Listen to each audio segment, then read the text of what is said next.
Welcome to Horse Racing Gamer, where champions are made. YouTube, what's going on? Horse Racing Gamer here. Welcome back to Gallop Racer 2003. This is one of those episodes where I wasn't even anticipating on recording an episode, let alone, well, playing this game, let alone recording an episode. I did want to check my progress because it's almost been a month actually since I've last touched this game. Which I told you guys was going to be the case. So I just wanted to remember where I was and what we were doing.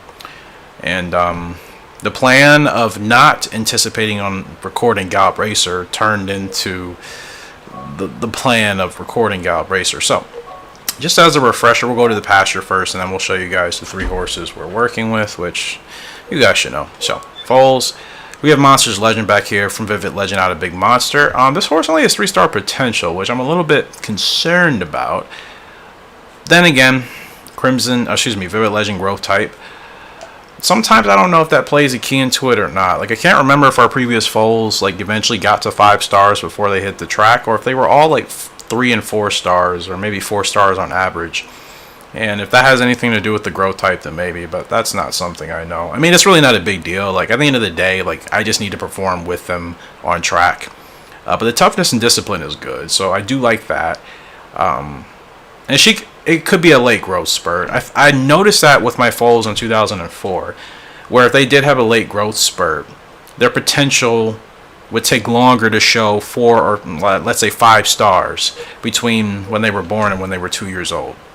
I noticed that. I can't remember the foals. I'm kind of having brain fog right now, but I did notice that. And the foals that had a quicker growth type, I noticed that their potential star ratings went quicker to that 5-star level. That's just what I've noticed. I'm not saying that's a thing for everybody's game, but what I've learned watching everybody else play this game, our games are so different for like whatever random reasons. Like, we're all playing the same Gallop Racer games, 2003, 2004 primarily.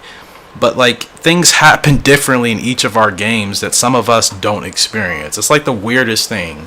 It's like the Tecmo secretly like create, 1,000 different variations of Gallop Racer. Like, they would just change one little thing about each copy of the game they sent out. You know what I mean? That sounds kind of crazy. So be a legend. This is our boy. He's following his mother's footsteps. He's got 9 G1s. In fact, I need to be playing some music I was supposed to be playing. Give me a second, guys. So I'm actually going to check his progress as far as his stats compared to his mother's. So I need to go into my folder right quick. We do have 2 titles with him. Mile Champ and Horse of the Year. I decided I want to go for Sprint Champ with him. He can definitely do it still. I think his sprint rating is not as high as it used to be, but I think he's still capable of it. I hope I still... Okay, I do have her folder. Stats. Where are your stats? Where are your stats, Honeybee? Okay, there she is. So, Honeybee, she had 16 wins, 12 G1s, and a purse of over $190,000. So, her son is about... Well, he's 4 wins off of his mother's. He is 3 G1s off of her highest. And he's about 87K off of her earnings. So, considering we ran her, I think, all the way till 7... This guy is still only 5 years old. No, he's 4. No, he's 5, yeah. I'm thinking about perfection. So yeah, he's 5 years old. I mean, we know he has Vivid Legends growth type, so we can really just run him until retirement. Like, until he could legitimately no longer run. I don't think I've done that with any of the horses yet, but if I want to try to just achieve as much as I can with him, just because, like, I still think Vivid Legend is the strongest sire that we have. Like, I wouldn't want to retire him now, and then he would just kind of be another, slightly above average sire with, a couple of grade 1s and, 2 or 3 titles. Like, I want more for this guy than that, even though I can't remember what his stats used to be. I feel like these have dropped, or maybe they are getting higher. I can't remember. It's been that long. So perfection, this guy. Can we see something else? Yeah, so perfection, he has 3 G1s and 5 wins. So he's winning a lot quicker than I think Be a Legend did. Possibly. He is also from Vivid Legend. So these guys are half brothers, Perfection and Be a Legend. And I like some of his stats a tad bit better. That stamina's not good. I really got to get stamina in this game. I think I'm finally getting the lines in 2004, but in this game, like, I am struggling. And then we have a Dear Vivid Dream here from Vivid Legend out of Dear Puffy. Now this horse statistically is very consistent. It's still growing, so I think I've been saying I expect this horse to have most of their stats at least in the 70s, which to me is decent considering it's rare that I get horses where they're pretty balanced. You know, I always get horses where we'll have a couple of really high stats and then some are just absolute dog, you know what, or cat, you know what, or whatever animal you want to refer to. So I like the fact that this guy, they're all colts, right? Yeah, I like the fact that Dear Vivid Dream will be a horse that will have very, consistent stats across the board, which means if we do really well with him, he would be a fantastic sire to use long term, for sure, because we would know we wouldn't get any more foals that would have like bad stats, and he's got 2 decent abilities as well. So I really want to try to get in stride with him to the best of my ability. So he's 3 years old right now. He's 3 years old right now. He did win the Young Crown Cup last year, which I think gave him that 2-year-old title. So that's a good start. And he's beautiful too. He's got the striped head markings, and I think his right rear leg has a nice high sock. So he looks awesome. And these two, I did notice it, but just it was subtle. I didn't realize that the horse's hair, the top of their hair at least, it is different from one horse to the other. They're not all the same. I'm kind of noticing more little intricate things about this game the longer I play, and I apologize for not getting into a race. How long have I been just rambling about nothing? 7 minutes, way too long. Granted, I think some of that information was important just as a recap and just to kind of let you guys know where I'm heading, or at least what I'm thinking mentally for us to head. Alright, let's get into racing. So, Dear Vivid Dream, speaking of the guy, he's up, and it looks like we are the second favorite. Behind the 4-horse split effort. We both have the same leg type, so if I can just beat that horse to the stretch, then we should have a chance to win here. But I haven't played this game in weeks. I have no idea how this is going to go. So Dear Vivid Dream, we just gave him kind of that purplish shadow roll. He's got the little anklet on his right front, and then he has, like I said, the high sock on that high sock on the right rear is beautiful. I absolutely love that on horses. I love that on most horses, regardless of their coat. Like I love seeing horses kind of with that high sock. You know, I don't know what it is, just something very. I think it's a beautiful kind of asset to just the different types of horses out there. So. I love that. If we could get more of those in our lines, that'd be freaking great. Alright, we're not going to bet. We don't need to. So let's go ahead and head down to the paddock to try to win this race. Alright. Perfect start in my first time back in weeks. Well, he's extremely patient, so it's not like it was that hard. Okay, so let me see if I can settle in here. Oh, too hot, too hot, too hot. Slow down, bud. Slow down, please. Don't. I was going to say don't say, hey, what are you doing? But, of course, there he goes. So who am I looking out for? Where is that horse, actually? Is that horse all the way in the back? No. Is that horse at the front? That horse is at the front. That is not your leg type, buddy. Well, I hope that comes back to bite that horse in the butt. That'd actually be fantastic. But I have no idea if the AI are even affected by not running their horse in the preferred leg type. We get punished as players. I'm not sure if the AI get punished. I feel like they do sometimes. Like when they just run a horse terribly where it's not supposed to be. Now, I need something to clear here, so somebody's got to move. Yes, move. Move. There we go. There we go. Okay, Dear Vivid Dream, come on, man. We got to catch that favorite. We were blocked, man. I wanted to get going sooner. That's kind of out of my control. Overwhipped. It's a tough stretch here. Okay, there's stretch burst. We're not going to catch the leader. How is that? That horse is not supposed to be leading, and it basically went gate to wire. What? That horse is really supposed to run kind of as a mid to closer. Could potentially even run deep closer. What the Yeah, D stretch. I was blocked. Like, I could not do anything. If I had clear space, I would have jumped way sooner than that. That horse wins by 5 lengths outside of its position. What? Went gate the wire. I could understand if at least a little bit of that front triangle was shaded. That horse was really supposed to be running where I was running, literally. We should have kind of been separated by no more than a length. Half a length, I would actually say. That horse runs gate to wire and wins. What absolute... What malarkey? Like, seriously. Bollocks. This game... Gallop Racer is so funny sometimes, I swear. Some things just don't make sense. There's no, like, trying to rationalize and explain it just because you love the game. Like, some things just really don't make sense. Not saying that that doesn't happen in horse racing, but that's a rare thing for a horse that's not a front runner to run as the lead of the field for an entire race and still win by 5 lengths. That's unusual by today's horse racing standards, at least in North America. Like, I promise you that's not a regular thing that happens. So that's why I'm just like, WTF.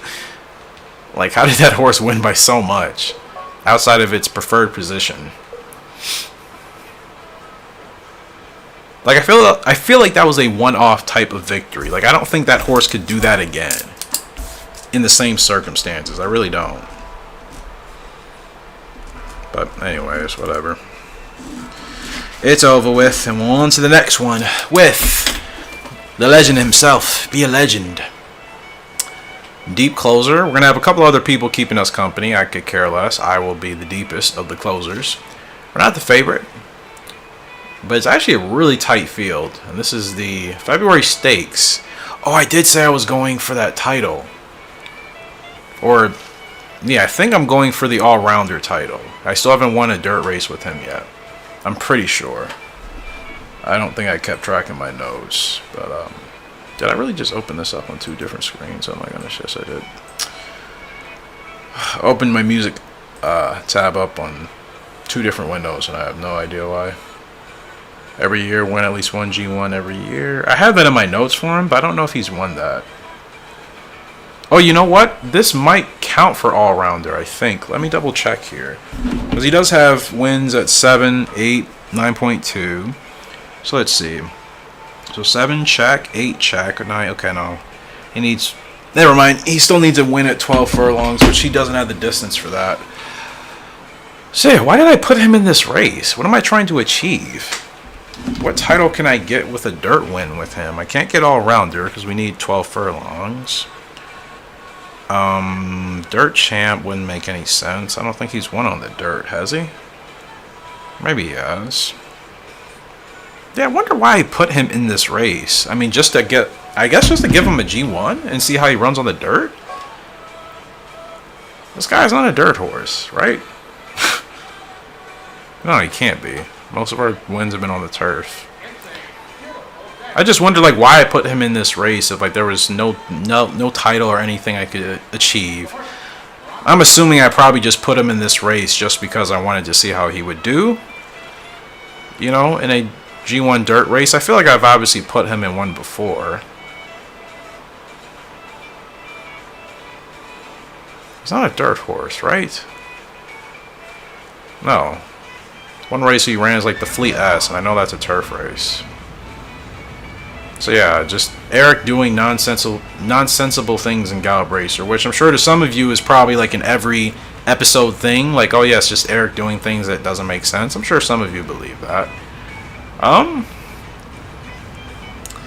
You know, there's right and wrong to that, okay? There's right and wrong to that. When I say right and wrong, I mean there's a little bit of truth to that, but not a whole lot. Like moments like this where I put the horse in a dirt G1, that's like a nonsensible, like I had no idea what I was doing moment. But I would say most of the decisions I've at least been making in the recent weeks now, those I'm much more much more conscious of. Now, gotta go from really far back here at this guy. He is a closer. Oh, I feel like there's gonna be no gap anywhere. Where am I supposed to go? I really should have ran him outside. This is a tough race, man.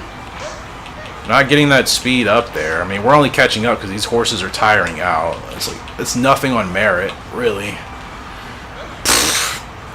Okay, so I actually need to avoid the inside. Like, I keep doing that with horses that aren't front runners.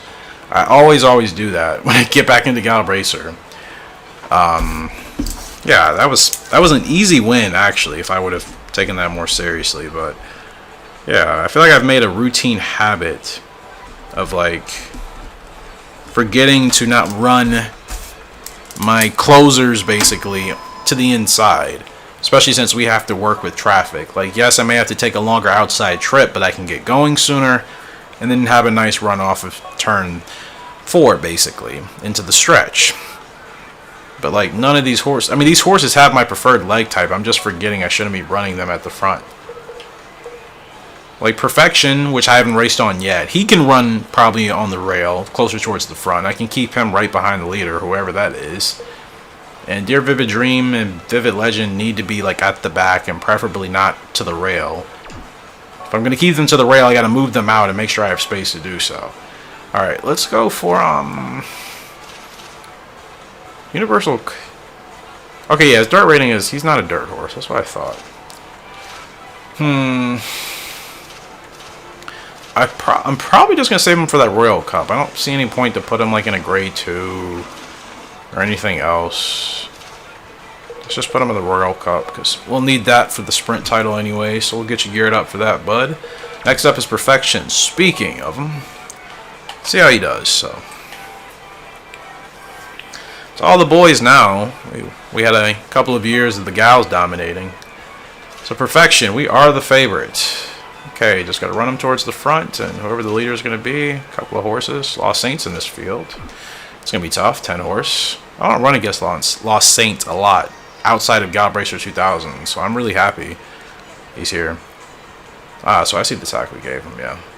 We actually gave him a hood. His mother and father didn't have one, but I decided I wanted to do something different with him to kind of break the tradition a bit. But still, we're keeping the colors. On Perfection, Perfect Art, her colors were the pink and white, basically, with yellow. Or pink and yellow, really, with a little bit of white. So we've still kept the white and the yellow in there. Gave him a black hood. Alright, let's go and win this race. Let's actually, like, focus. No, I forgot. Was this just an open or a Grade 2? Or Grade 3? Okay.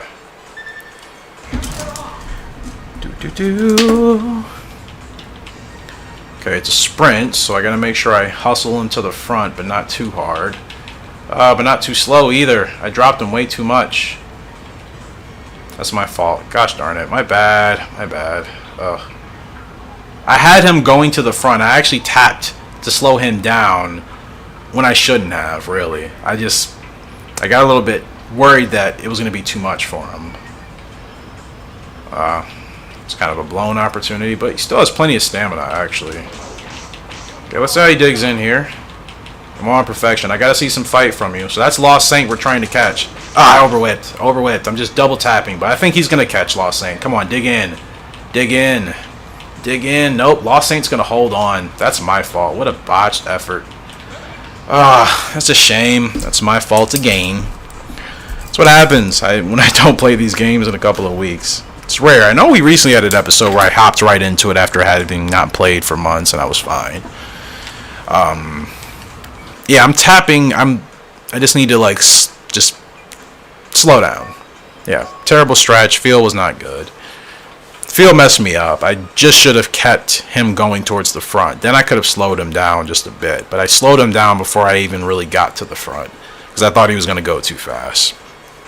Just an uncharacteristic mistake. Darn. Well, oh well. We'll get back. As soon as you're back in the blue, run you in post is too high. Actually, I'm gonna do this. I'm gonna do this just because. I'm not gonna put him in a G1 yet. Need to get dialed in with him first. Alright, so we're going to take a quick break here, and then I will return to you guys.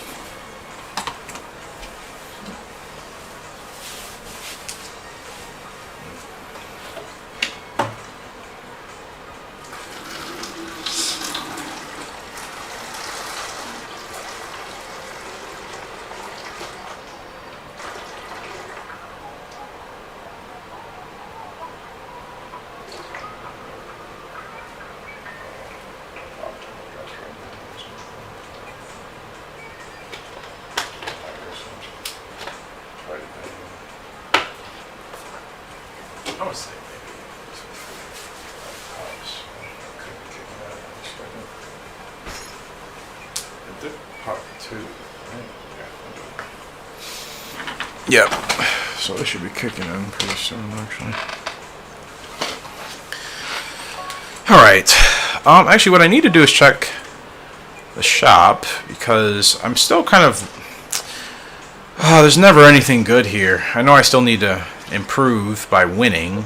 Just get better horses pop up, but it's never the horses I want. That's really my main point. There have been horses here. I just don't want any more colts. Like, I want more really good fillies. Retire really good broodmares for a long time. Like, I still need the vivid legend of like the fillies or the broodmares. I think Big Monster is the closest we've had to that as far as her stats across the board and her performance, but I have to wait till we race with that, with that foal on the track, which will be next year.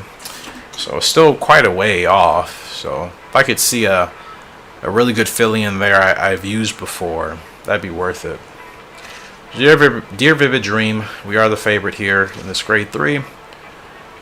Yeah, let's get this horse a win. Let's settle him in, Eric. Settle him in. Nice and easy. Okay, perfect starts. Don't mess it up. Okay, just see what the rest of the field does. Hopefully, there we go. Okay, cool. That's fine. Pretty ideal. Okay, this is cool. Now, like I said, I need to make sure I keep this guy on the outside. Like, it only makes sense to do that. I feel like the lanes clear up much easier with like real horse racing, but this game, because the AI just race like freaking robots, like they just kind of just block and hold the lane. Did I get him started too soon? Or is he going to push through?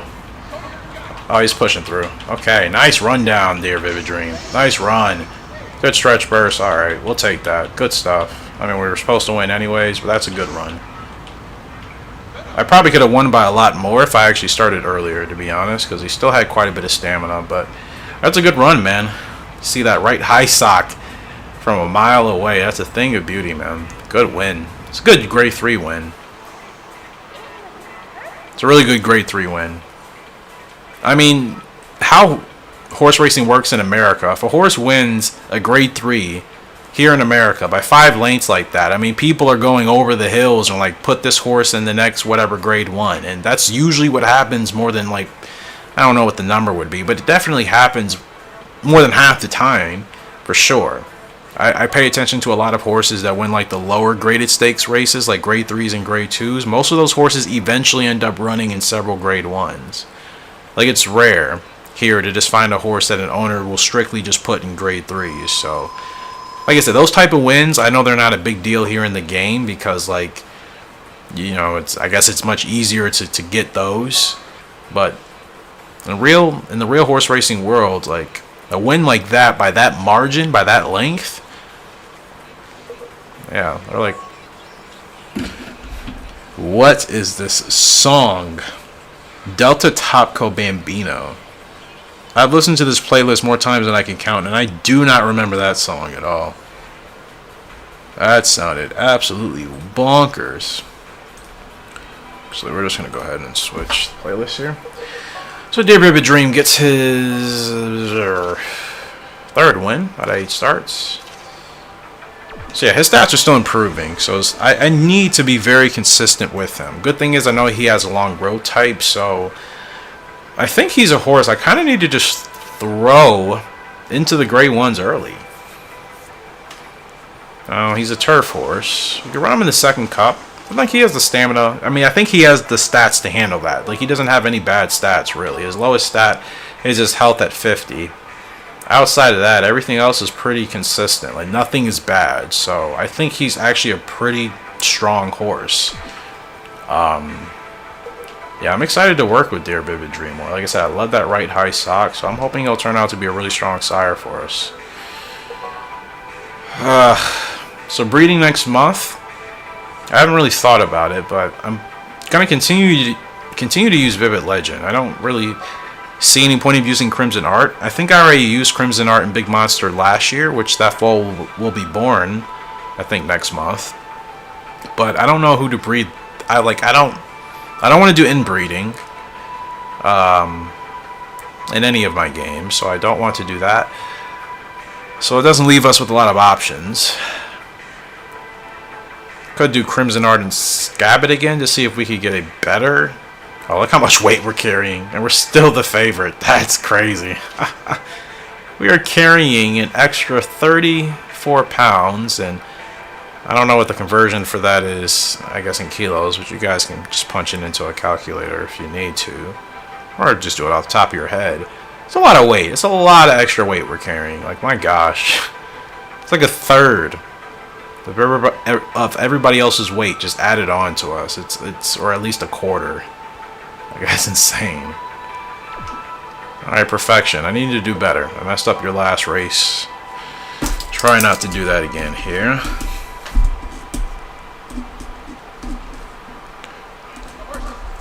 And it is just an open, so we should win this by a pretty big margin. Now this horse wants to go to the front. He gets a good start, so I'm going to make sure I push him. Push, push, push, push, push, push. Push. Oh. Ah! My bad. Moved a little bit too soon. That's my fault. Okay, much. This is what I wanted to do last race. I just panicked for a second and then just slowed the horse down, and I didn't even need to. Now this leg type, I mean this position is actually okay. Like, I don't actually have to have him any further up. Now I want to try to keep him in this gap here. Are they gonna move in and do that weird thing when they move in, even though they're already like at the front? No, okay.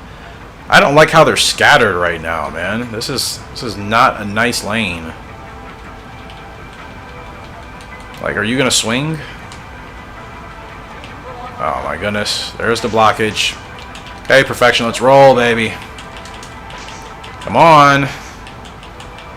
Nope, he's not going to get it done. Bad race. Ah, there's bears. Darn. I still feel like I'm getting blocked. I mean, you guys saw the needle. It was up at full speed and then just instantly fume. Usually when that happens, it ruins my race.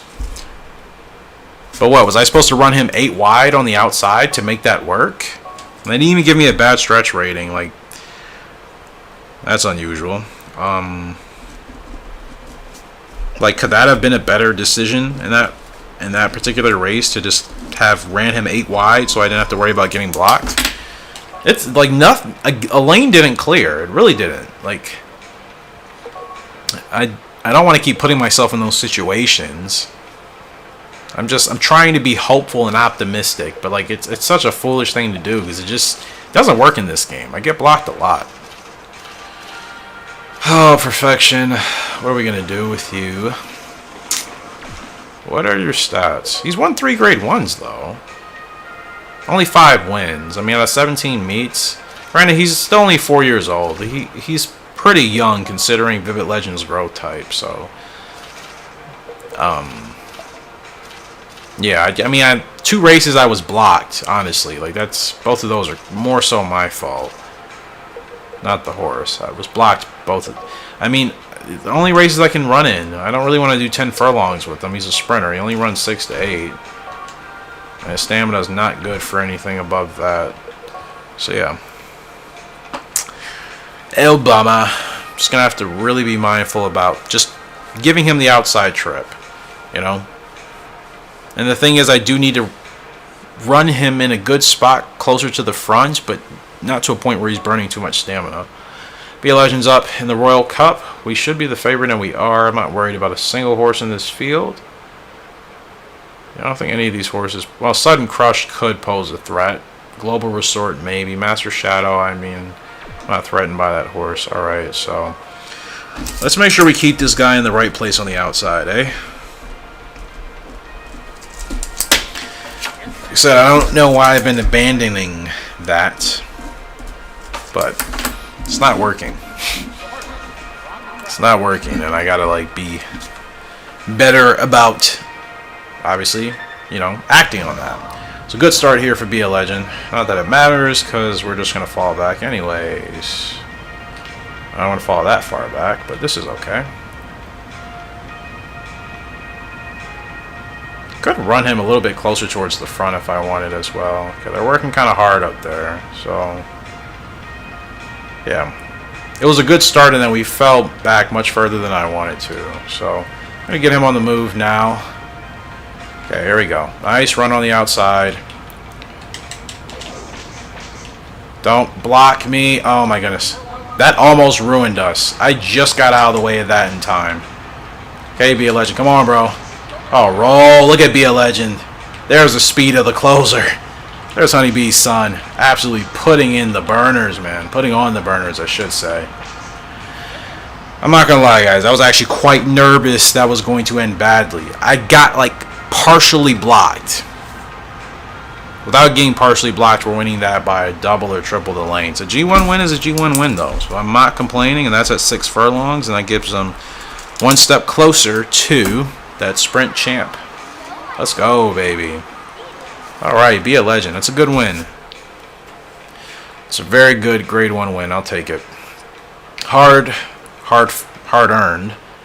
Like I said, something told me I should have just actually kept my horse more towards the outside. I don't know why I even hesitated to move him in. It worked out, but that was only because that horse just kept running to the outside. Beautiful photo. But, yeah, that horse that almost blocked me, that partially blocked me, that horse was continuing to move out. If that horse would have just stayed in that lane, we would have been screwed, and our race probably would have been over. So, yeah, I'm really glad that, yeah, I'm really glad that that horse kept moving. If it decided to park it right in that lane, yeah, that would not have been a win at all. That would have just been another race of frustration. And who wants those, right? I certainly don't. Alright, so good win there for Be a Legend. Let's go, my boy. So yeah, stats are definitely on the decline. It's only 5, though. He really peaked that quickly. That's a wee bit disappointing.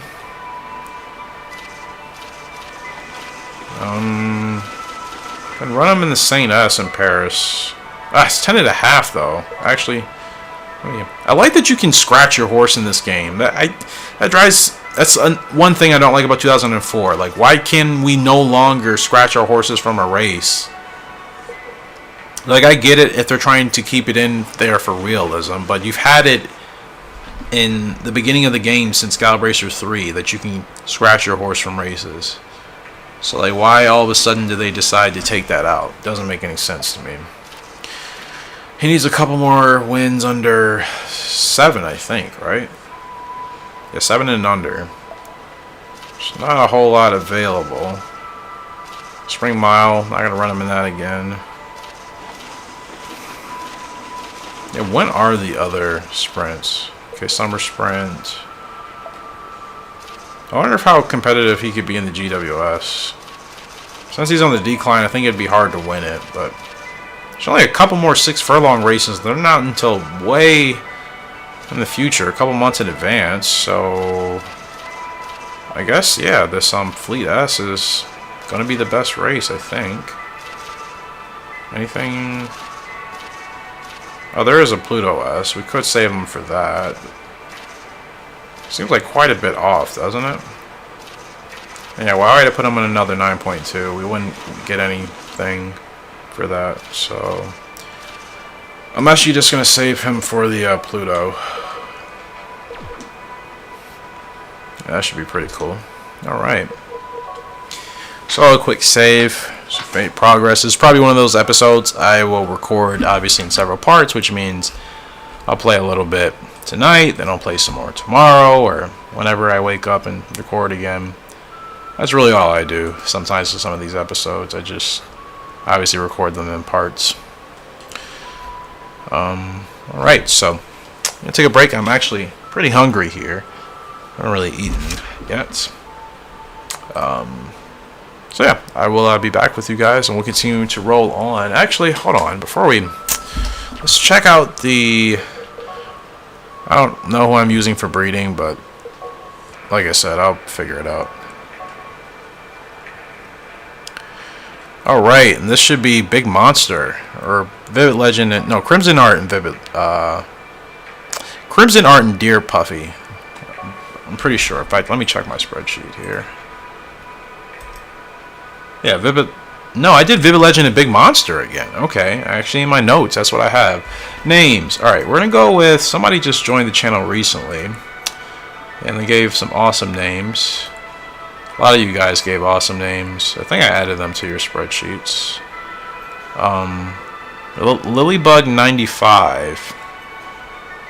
We're going to use one of your names for this horse. Let's see. Seductive Alpha. It's another boy. Mustang. I actually like Mustang a lot. I know it's pretty... Oh. Seductive.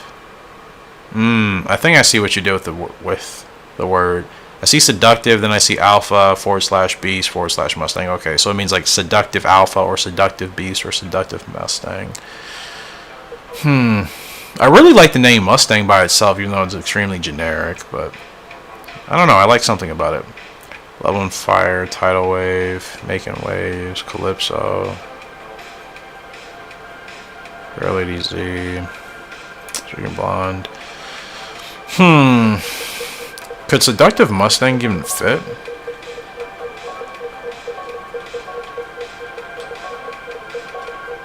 I'd be very surprised if that could actually fit.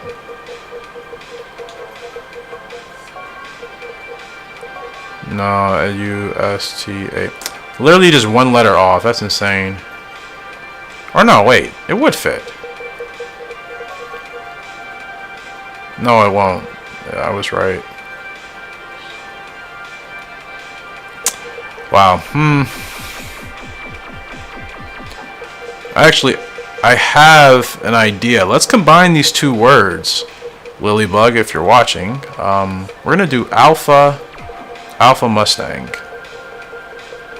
Or Mustang Alpha could work too.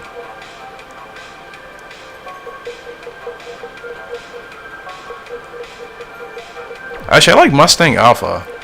I think that's quite different, you know? And it's a little bit less traditional or cliche, and we're actually switching the words instead of Alpha Mustang. Which actually, now I'm saying it out loud, sounds a little bit weird in that order. Alpha Mustang. Mustang Alpha. I think Mustang Alpha rolls more off the tongue. Could just be me. Mustang Alpha. That's what I'm gonna call you, bud. Alright. So breeding season has begun. Let's actually do this before I take my break. Yeah, Mustang Alpha. I actually like how that name looks. Wow, wow, wow, wow, wow, wow, wow. Alright. I want to do Art of Crimson and Big Monster. I guess I wanted to get at least 2 foals from Vivid Legend and Big Monster because I figured they would give us the strongest. They probably will be the strongest breeding pair still. But let's try Crimson Art and Big Monster this year. Let's try these 2 out. I thought I did that last year. I obviously didn't, but no big deal. Horse should either be a mid to Procedure. Growth type will be Sustained. Stamina is B for both. That's really good, actually. Their stats are pretty similar for the most part. Just different letters. Power is not going to be good, so we'll have to sacrifice that. But I saw something, actually, about... something about breeding. Arminio, I believe you said it. I'm just looking for it in the spreadsheet. It just kind of gives you an idea of what I hope it works out. But then again, it could be different for every game. Let me see. Mascot message perfect. Mating, quite comparable. The place. Wait, what did he say? No, not Absurd Dream.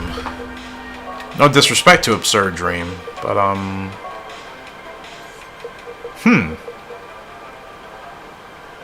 have we tried horses from Absurd Dream yet? I can't remember. We had to have. Yeah, right. Who came from Absurd Dream? Royal Robin, I think? Yeah, okay. And Royal Robin was just like, okay. We'd probably need a really strong broodmare to make that work for Absurd Dream. So yeah, he says, I hope it works out well. Successful, that's all that matters. Okay. Well then. Yeah, so we used pretty much everybody we needed. So Crimson Heart and Big Monster, that should give us something new. Hopefully something good, especially as consistent as those horses are. Yeah, one can hope. Alright, so I'll be taking a break and I'll be back with you guys whenever I get back onto playing. Alrighty, ladies and gentlemen, we are back. This is 2 days after the last episode. Or the last part, or whatever. You guys know what I mean. I'm not recording this in the same day. Just got back from watching the Ohio Derby yesterday, actually, and my gosh, man. I'm going to talk about it in this video. I decided not to make a separate one, since it's already a day past. But my goodness, man, watching that Derby in person, watching all the races. I got to watch 4 races on that card with my girlfriend and my family. And it's horse racing, man, for me.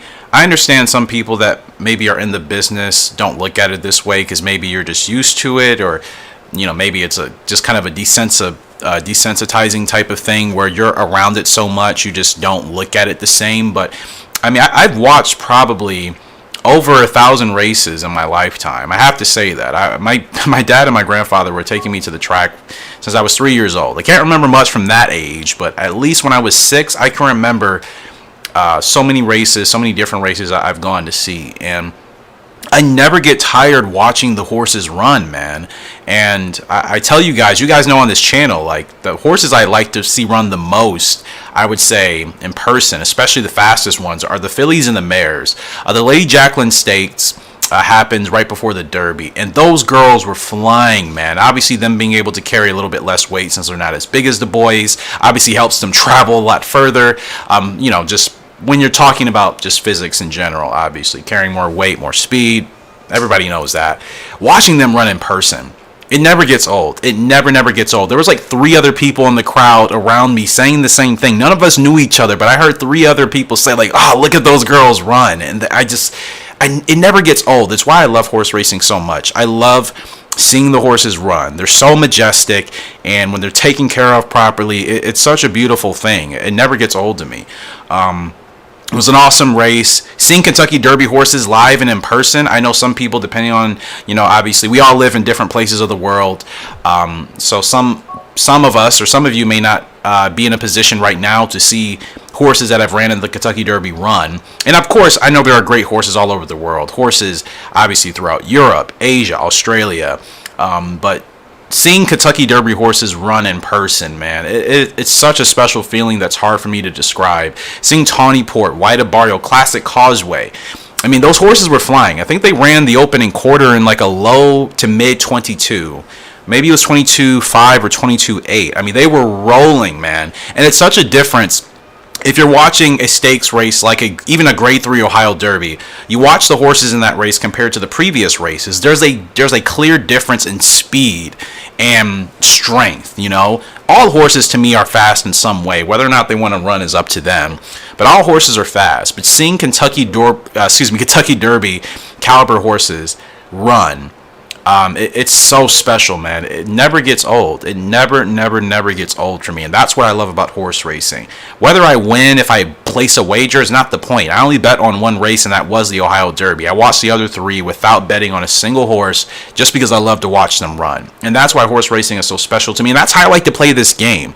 I still think there are people that watch me that don't understand. That's why I play the game. It's not because of the finances or the money or anything like that. It's because I love horses. I love watching them run, man. I love watching them run.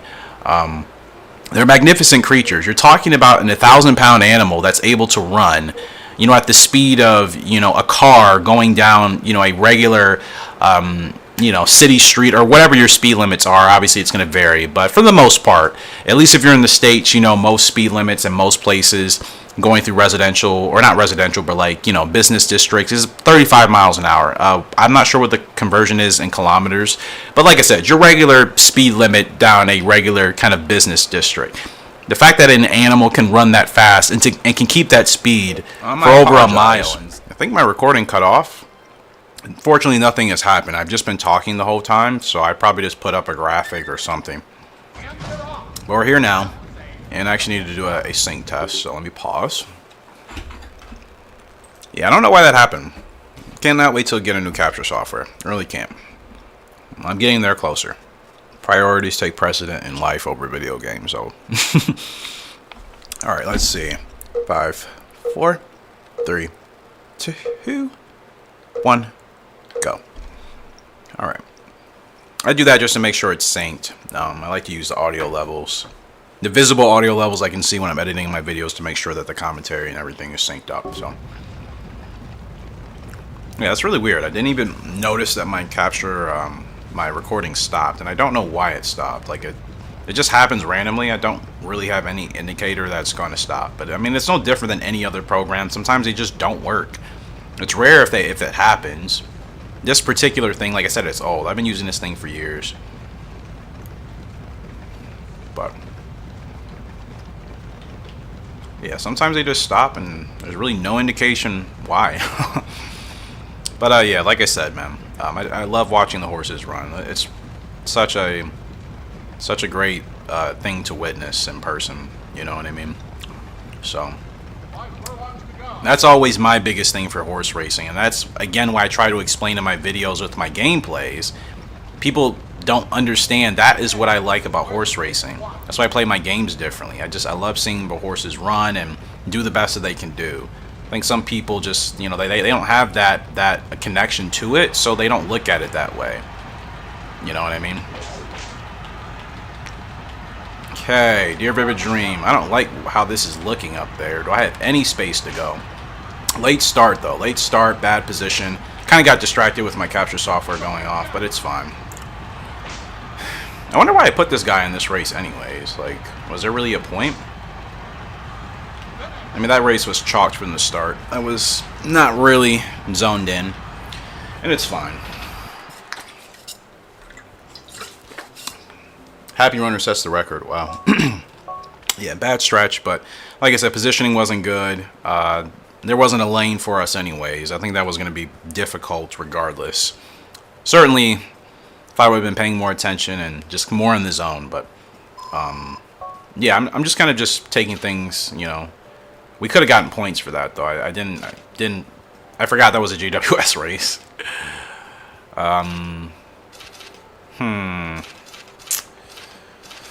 Well, the thing is, Dear Vivid Dream is still developing. I don't think he's as good as some of those horses are to win the GWS in this year. His stats are okay. Like, he needs more speed for sure. I don't think we're winning the GWS at that point. But nonetheless. So he runs 8 to 12 on the turf. And also I like about this game that it shows you your horse's distance and, course preference in the upper right hand corner. Like, just in case you forget, especially if you have a lot of horses like in 2004. Granted, I think if you play longer, you probably just memorize it by heart. But sometimes, especially because I step away from these games for quite a bit of time in between each major recording session, I'm just like, okay, wait, what's going on here? So, Vivid Dream, what should we do with you?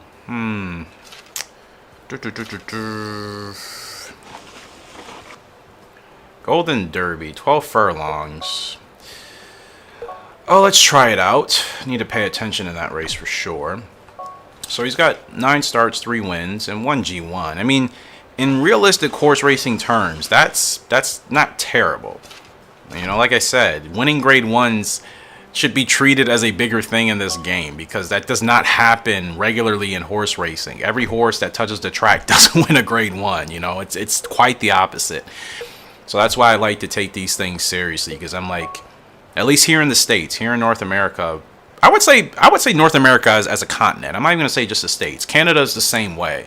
Like here in North America, and I think maybe even South America, winning a grade 1 is a big deal for a horse. It's a huge deal. I'm sure maybe in Europe and maybe Asia, Australia, other places in the world, maybe it's just kind of like a whatever type of thing. But winning a grade 1 here in North America for thoroughbreds, that's a big deal, man.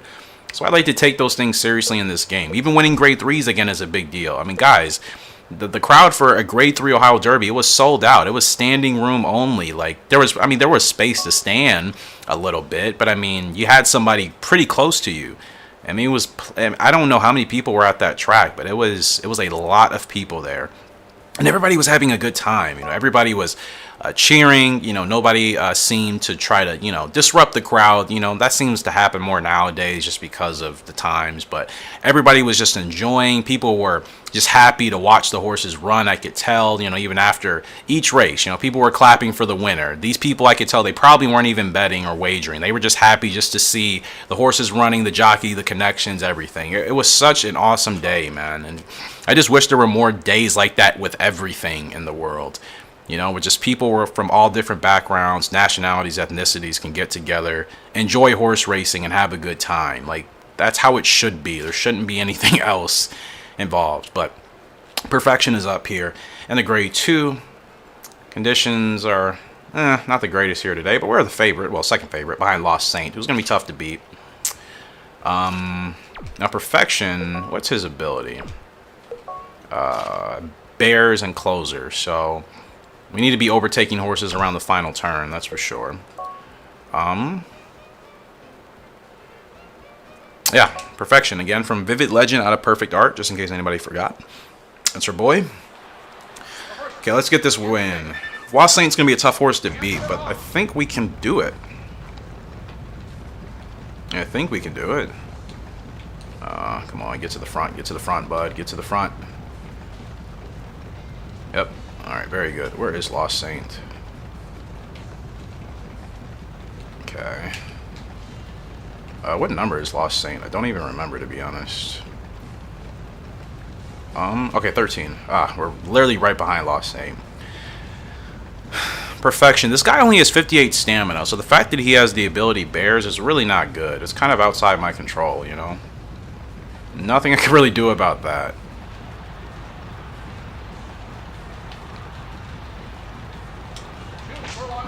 Okay, now let's see if we can get the jump on this field or if his stamina is going to come in to haunt him. I like this horse, but that stamina, obviously, that's a big deal. Now we're going to tire out.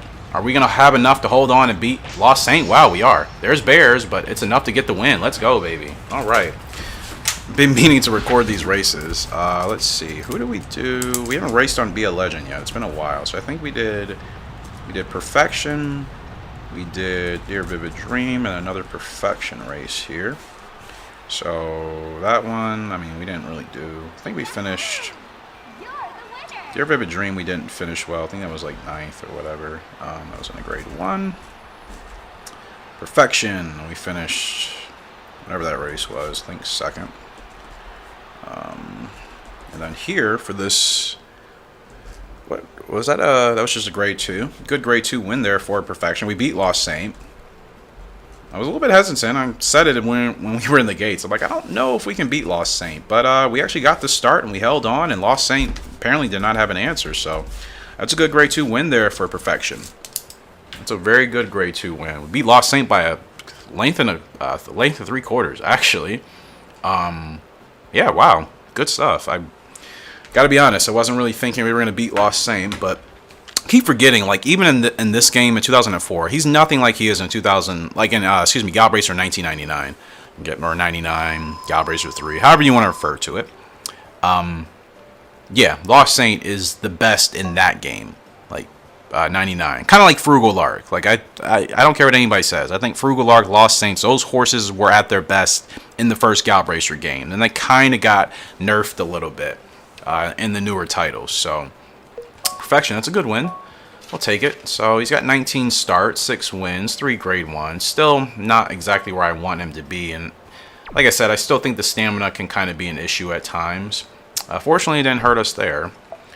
I want a title for this dude. Now, I have his grade 1s here, but I'm at 2 at 8.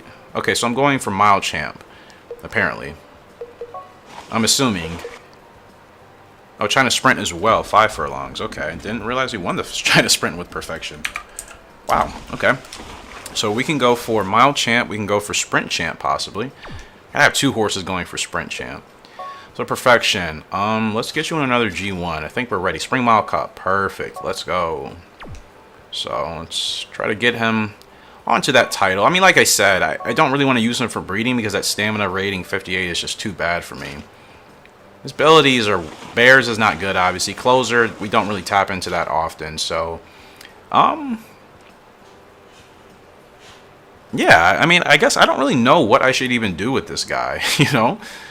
Because like I said, I don't want to use that I can't use horses with bad stamina ratings anymore. I'm completely getting rid of that in all of my games. So like I said, I don't want to use them for breeding.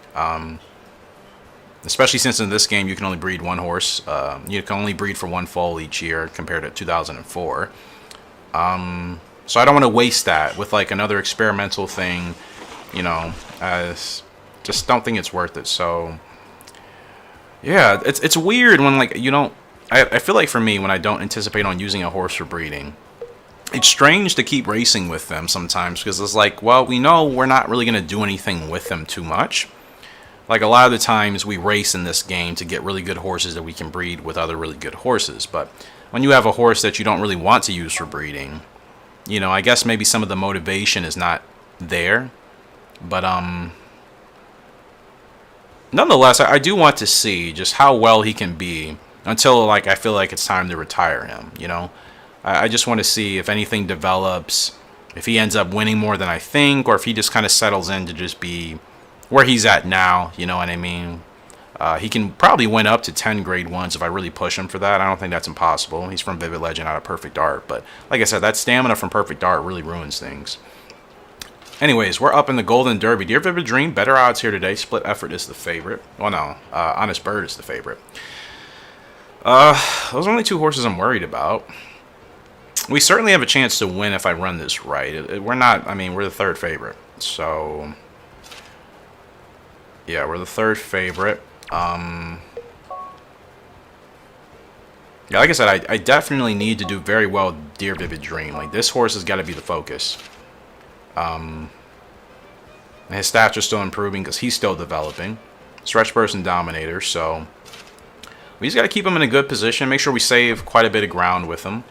Keep him nice and calm, and then have a really good stretch run. Make sure that we're not blocked. So I'm going to have to be very mindful with Dear Vivid Dream. But I like him a lot, and like I said, I'm really excited to use him as a sire because he doesn't have a single bad stat. I didn't mean to come back to this, sorry. So we go to horse data here. You can see lowest stat is his health at 50. Not terrible, considering. So if we breed him with a broodmare with similar stats, I mean, every horse from these lines, as long as we don't do inbreeding, should be very strong across the board as far as just not having a terrible stat to worry about. So like I said, getting some big wins with him, or at least giving him good eval, that's important. That's important. I want him to have a good eval. That way that also transfers over, hopefully. Eval and classification. And like I said, just to get good foals out of him, you know. The horses are on the track. So again, he's from Vivid Legend out of Deer Puffy. So yeah, that's good to know. I wonder, I don't have Deer Puffy anymore. Got rid of her, I think, a while ago. I think. Yeah, we don't have Deer Puffy, do we? I'll have to check after this race, but okay. And we are off here in this grade 1 for Dear Vivid Dream. We're going to settle him in at the back, not too far. Settle back, settle back, settle back, please. Settle back, settle, settle, settle, settle. Hey, what are you doing? I know what I'm doing. Relax, guy. I swear. I think some people think just because I play this game differently, I don't know what I'm doing. I play the game how I want to play the game. If I start playing it in a different way that doesn't suit my playing style, whether I win or lose is not the point. It just becomes unfun. I like to play games to have fun. I don't play games to stress out. You know what I mean? And granted, obviously doing certain things can stress you out in a game. Obviously, I'm aware of that. But for the most part, like I've been playing Gallop Racer, guys, since I was like 9, okay? I've been playing Gallop Racer for literally over 2 decades. Am I still learning things about the game? Obviously. But I know how to play Gallop Racer, you know? You guys notice I do really well when I'm on the right horses that I like to run with. That's the biggest thing for me. Some people I think are just really good at the game and they can run on any horse. I have to run on the horses that I really like. You know, if I'm not on those horses, it's going to be a struggle. So yeah, me having the right horses is a big help. Okay, now Vivid Dream. Get your roll in here, bud. Long way to go. Okay, let's drive here. I think we got a pretty good run. I don't know if we needed to get further ahead because we are chasing these horses quite a bit. Now, we're going to get Stretch Burst, probably not till it's too late. I just want to see some fight from Vivid Dream. He's fighting really well, though. Fighting really well. He's fighting really well in this King Cup. And we might actually get second because the 7 is tiring. So we were not going to catch Honest Bird, who I think was the 1 horse. But we finished actually where we were supposed to, so not bad. I mean, I definitely started late. We were much further back than I wanted to be. Or Golden Derby, sorry. But I'm not upset. I'm not upset about that at all. This horse is still only 3 years old. He's still developing. He's got a long way to go. As long as I'm in good rhythm with him, the wins are going to start coming. You know, that's the main thing. If I'm in rhythm with my horses early on, especially if they have a later growth type, the wins, the titles, they will start coming. It's all about patience. All about patience, especially in this game. 91 temper. I love that. Like, this guy's going to be awesome as a sire. This guy could... I wonder if he'll be better than Vivid Legend, at least statistically. Like I said, we got to get him some more wins for sure. Have to start stacking those. Get him in another grade 1 here. Let's see. What do I want to do? Let's see. Which of these races get double S? Lion Derby. He's not going to be ready for that. Mars. Does that count? No. Going to keep him in high-profile races. I think that has to happen. Paris Grand Prix. GP. Interesting. That's not actually a double S race. Dublin Derby. That is. Okay. 12 furlongs. That's going to be very tough. That's going to be very tough. But you know what? This guy, I mean, I want him to be at that point. He's still developing. So as much as I think as much as I want him to have wins, I think I need to play the long game with him. I need to keep him in these higher profile races. I don't have to worry about the game taking him away. Keep him in these high profile races. Continue to figure out the best way to run these races with him. So ultimately, once he's at his peak, we can knock these out of the park. That's really what I'm aiming to do here. So, oh wait, I said I was going to check. What was I going to check? Pasture? Oh yeah, I wanted to see if we had Deer Puffy. I don't think we do. I think she's gone. I think I got rid of her a couple years ago. Oh, yeah, she's gone. So, Scabbit, I mean, Scabbit, it is okay. Like, you always know you'll get a decent horse out of her, but whether or not that horse is going to be some dominant champion, that's always to me dependent on the sire when it comes to Scabbit. Honeybee, C stamina, I don't want. Perfect Art, D stamina, like I said, cannot do that. Catch This Gal, C stamina, and Catch This Gal, who is she from? She's from Deer Puffy. Okay, wait. So, yeah, I forgot we had Catch This Gal back here. I mean, I feel like Deer Puffy, her stats are very consistent across the board. That's why Deer Vivid Dream, her son, has very consistent stats across the board. So if we want a horse, if we want horses to continue to have decent stats across the board and not a single bad stat, except for power, which we can, that's not a big deal. I'd rather have a bad power rating than a bad stamina rating. Her stamina still only C, though. Big Monster is still technically the best. You know, she has B stamina, D power, don't care about it, and E response, it's not great. But But yeah, I mean, I think for future, I'm not going to use Perfect Art or Honeybee anymore, just because as great as they are, Honeybee a lot of A stats, but her stamina not great. Like I said, I want really good stamina, because we still have a lot to accomplish in this series. So, Cassius Gal, I might try next year. I mean, we have 2 horses. We have 3 horses coming out of Big Monster. 3 coming out of this girl. 2 that are already here, 1 that's on the way. So, I think we have plenty to know if she's going to be worthwhile long term, even after, you know, her foals, you know, are 2 years old and hit the track. So I think next year for breeding, if we have the space, I don't know. Like if I decided to retire Perfection early, if I could, I don't know exactly when he's going to be at his peak. Maybe 5, maybe a little bit past 5, maybe just at 5, but we'll need space for sure. I'm not retiring, obviously, Be a Legend yet. I want to get him another title. And Dear Vivid Dream is just starting. So Cassius Gal, if we have enough time to use her next year, I would be very interested. Stamina still only C. So I think I could use her in Vivid Legend, could I not? His A stamina should balance out her C stamina, so it wouldn't be terrible. It's still not what I want to do. But who else has really good... I mean, Vivid Legend has the best stamina out of everybody. Out of all the sires. So, yeah, no inbreeding there. So we could do Vivid Legend and Cassius Gal next year. I mean, you take the consistent stats of Cassius Gal. You know what I mean?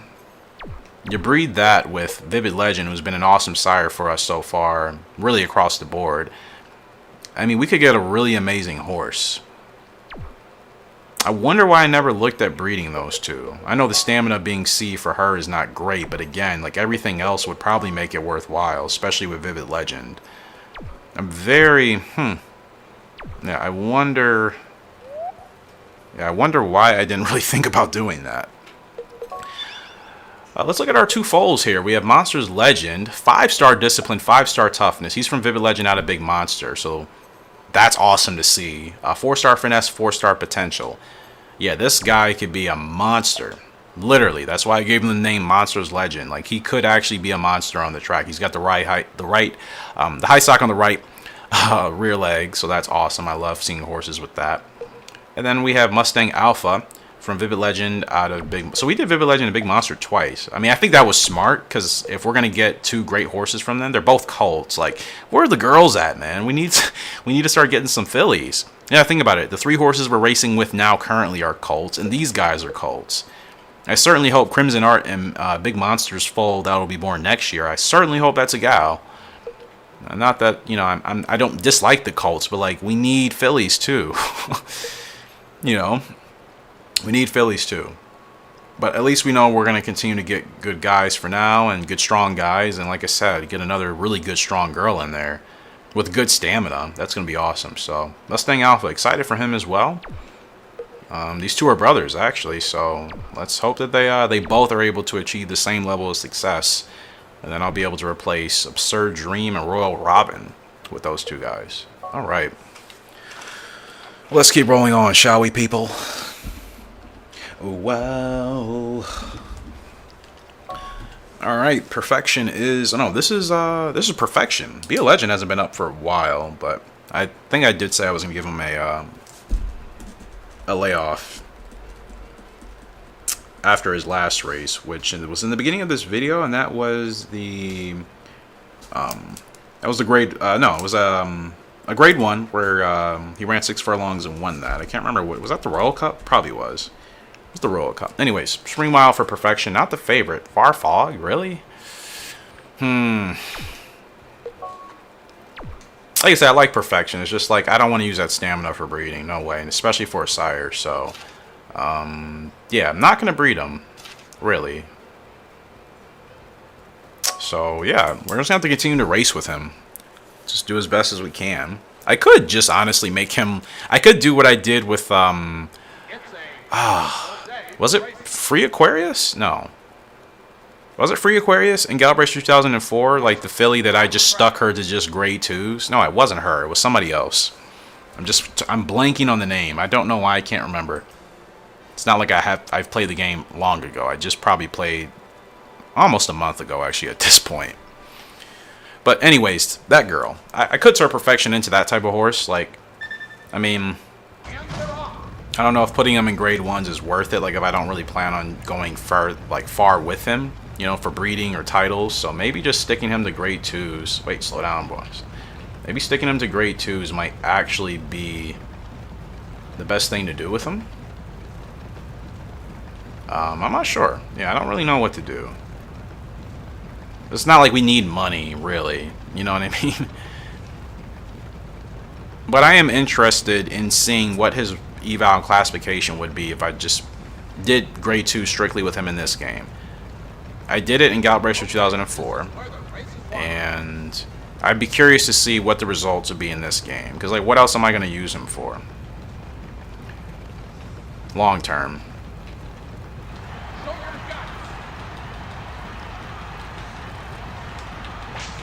Okay, so we got the jump on the favorite, wherever that horse is. I have no idea. There's Farfog. It's rolling up.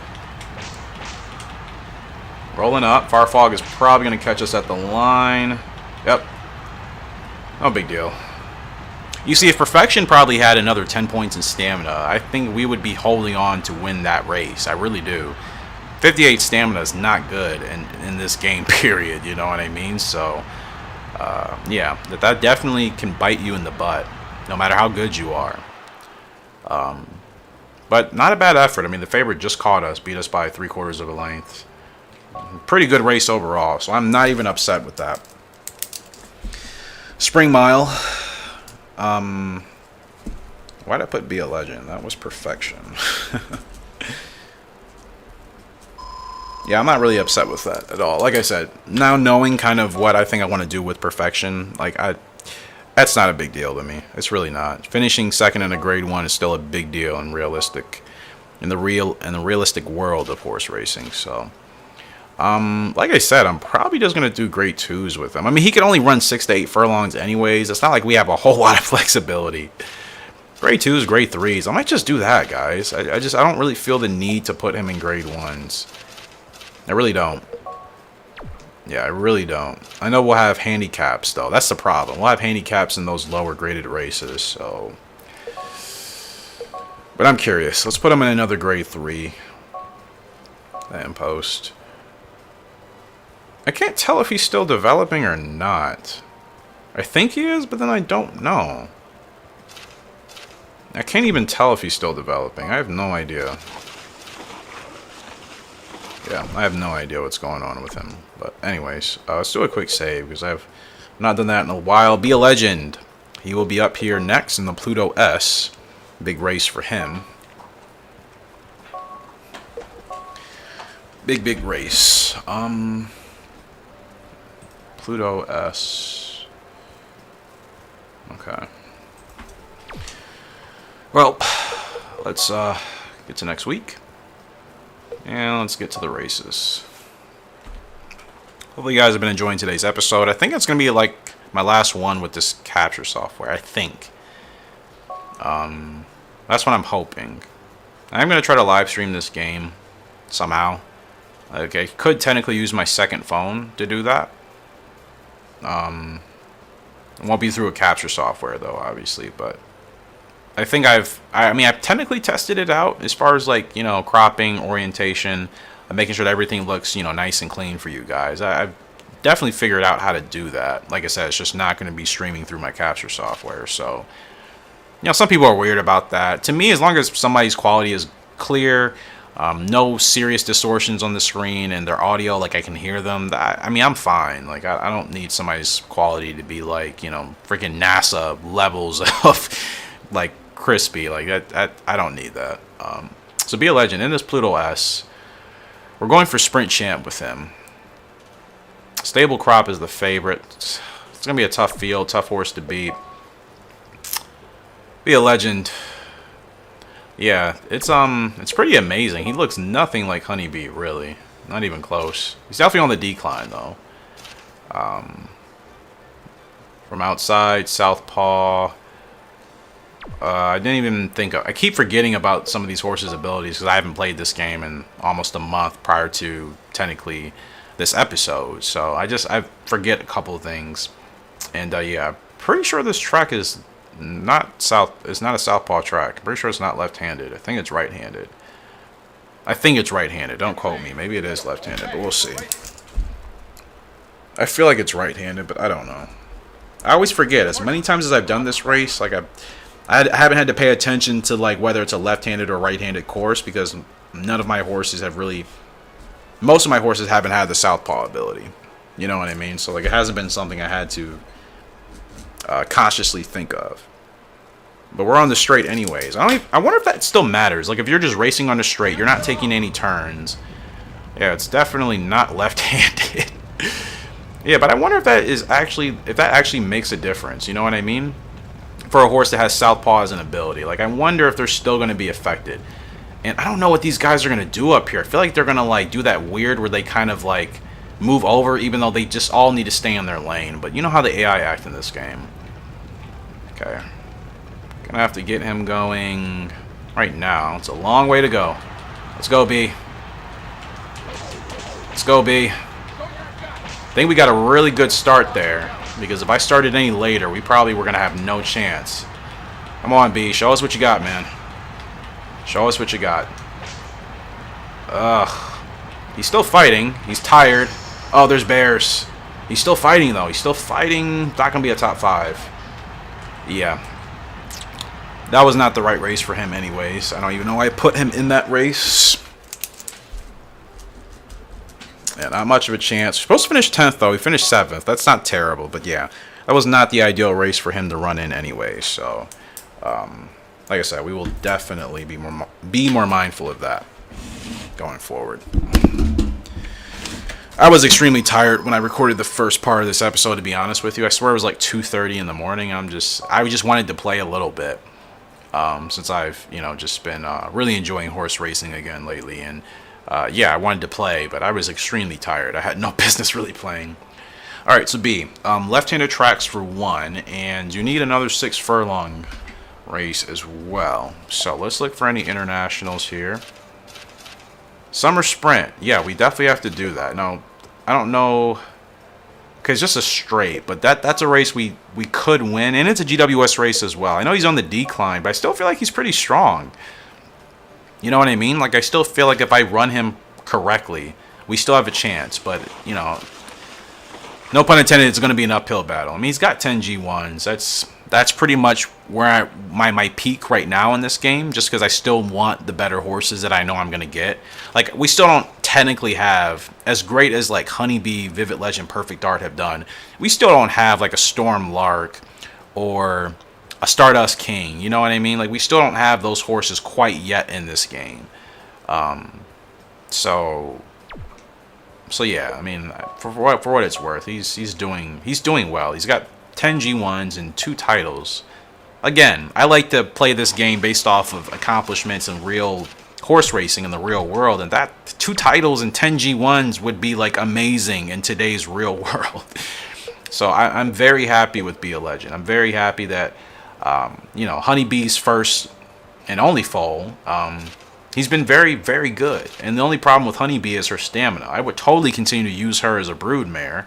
But it's like, I guess I'm going to need to wait till I get a sire with like double S stamina, right? Then, hopefully. I don't think brood mares pass away in this game, which is a good thing. So I think we can keep them around as long as we want. So eventually, whenever I get that double S sire, or that double S stamina sire, using him with Honeybee, we could eventually get rid of that bad stamina, It would take a couple of years possibly, but like a double S stamina sire could definitely help. So, yeah, I mean, I don't want Be a Legend to be the only foal from Honeybee. I definitely want more from her. It's just the stamina I want to avoid for now. So until we get that sire with really good stamina, keep her, we're definitely going to keep her in mind. Like, it's going to happen. Anyways, Dear Vivid Dreams up in the Dublin Derby. Second favorite. Happy Liquor, heavy favorite. Perfect Top, second favorite. Dear Vivid Dream is strong. Like I said, the fact that his stats are pretty solid across the board, I think that helps him out a lot. And he's still growing. He's only 3 years old. He's running with some of the big dogs right now, and I definitely think he's capable of doing even more for us. And like I said, I'm really excited to use him as a sire. He's beautiful. It's something about this guy I really like, and I don't know why. Obviously, the right rear, high sock, all white. That's beautiful aesthetically, but it's something about this horse that I'm really drawn to. Not just the stats as well, but yeah. From Vivid Legend again, out of Deer Puffy. I really like this guy, so I'm very excited to get to that point with him. I know it's going to happen. I know it's going to happen. I know it's going to happen. So today's video, I mean, you guys can see it, it's much more laid back. It's not like the last episodes of 2004 where like I was really grinding to get those titles so we could expand our breeding barn and start to get that series back underway, because I messed up most of my years in that game just doing just dumb breeding that wasn't going to work for me. With the occasion of your Great Boleros and Chasing Hearts, obviously now, Pink Gemstone King B. Like, we've had good horses over there, but like I said, I did breeding so bad for a majority of the years. I really just kind of stunted the progress. You know what I mean? But like I said, those last couple of episodes, I mean, those were really grindy episodes for me, and obviously you guys could tell, you know, just in my commentary and then also in our results. We did really well in those episodes, but like playing the game like that stresses me out. That's what I'm saying. Like, I know I can grind and win a lot of races all the time if I really aim for it, but sometimes it's just stressful, man. And especially trying to get, like I said, trying to get the space for the breeding barn, that made it extremely stressful, having to win the GWS and do all of that. Like, without that pressure of having to like win something just to get something else, like, then I can play a lot more lax.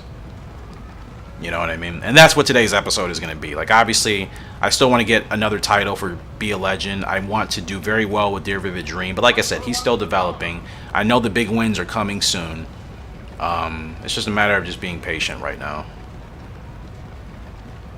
I feel like I hear a high-speed chase going on, which is not unusual for where I live. Not that it's a bad area, it's the complete opposite, but like, just people just do whatever they want around here. It's like nobody really cares. Just really sad.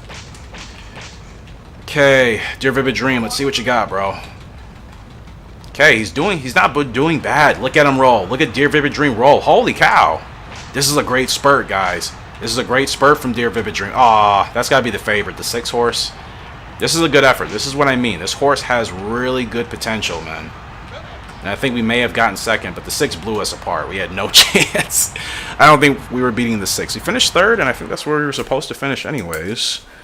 Yeah, I was worried. He's consistent. If he's supposed to finish 3rd and he's finishing 3rd, that is good. You know, that means he's finishing where he's supposed to be.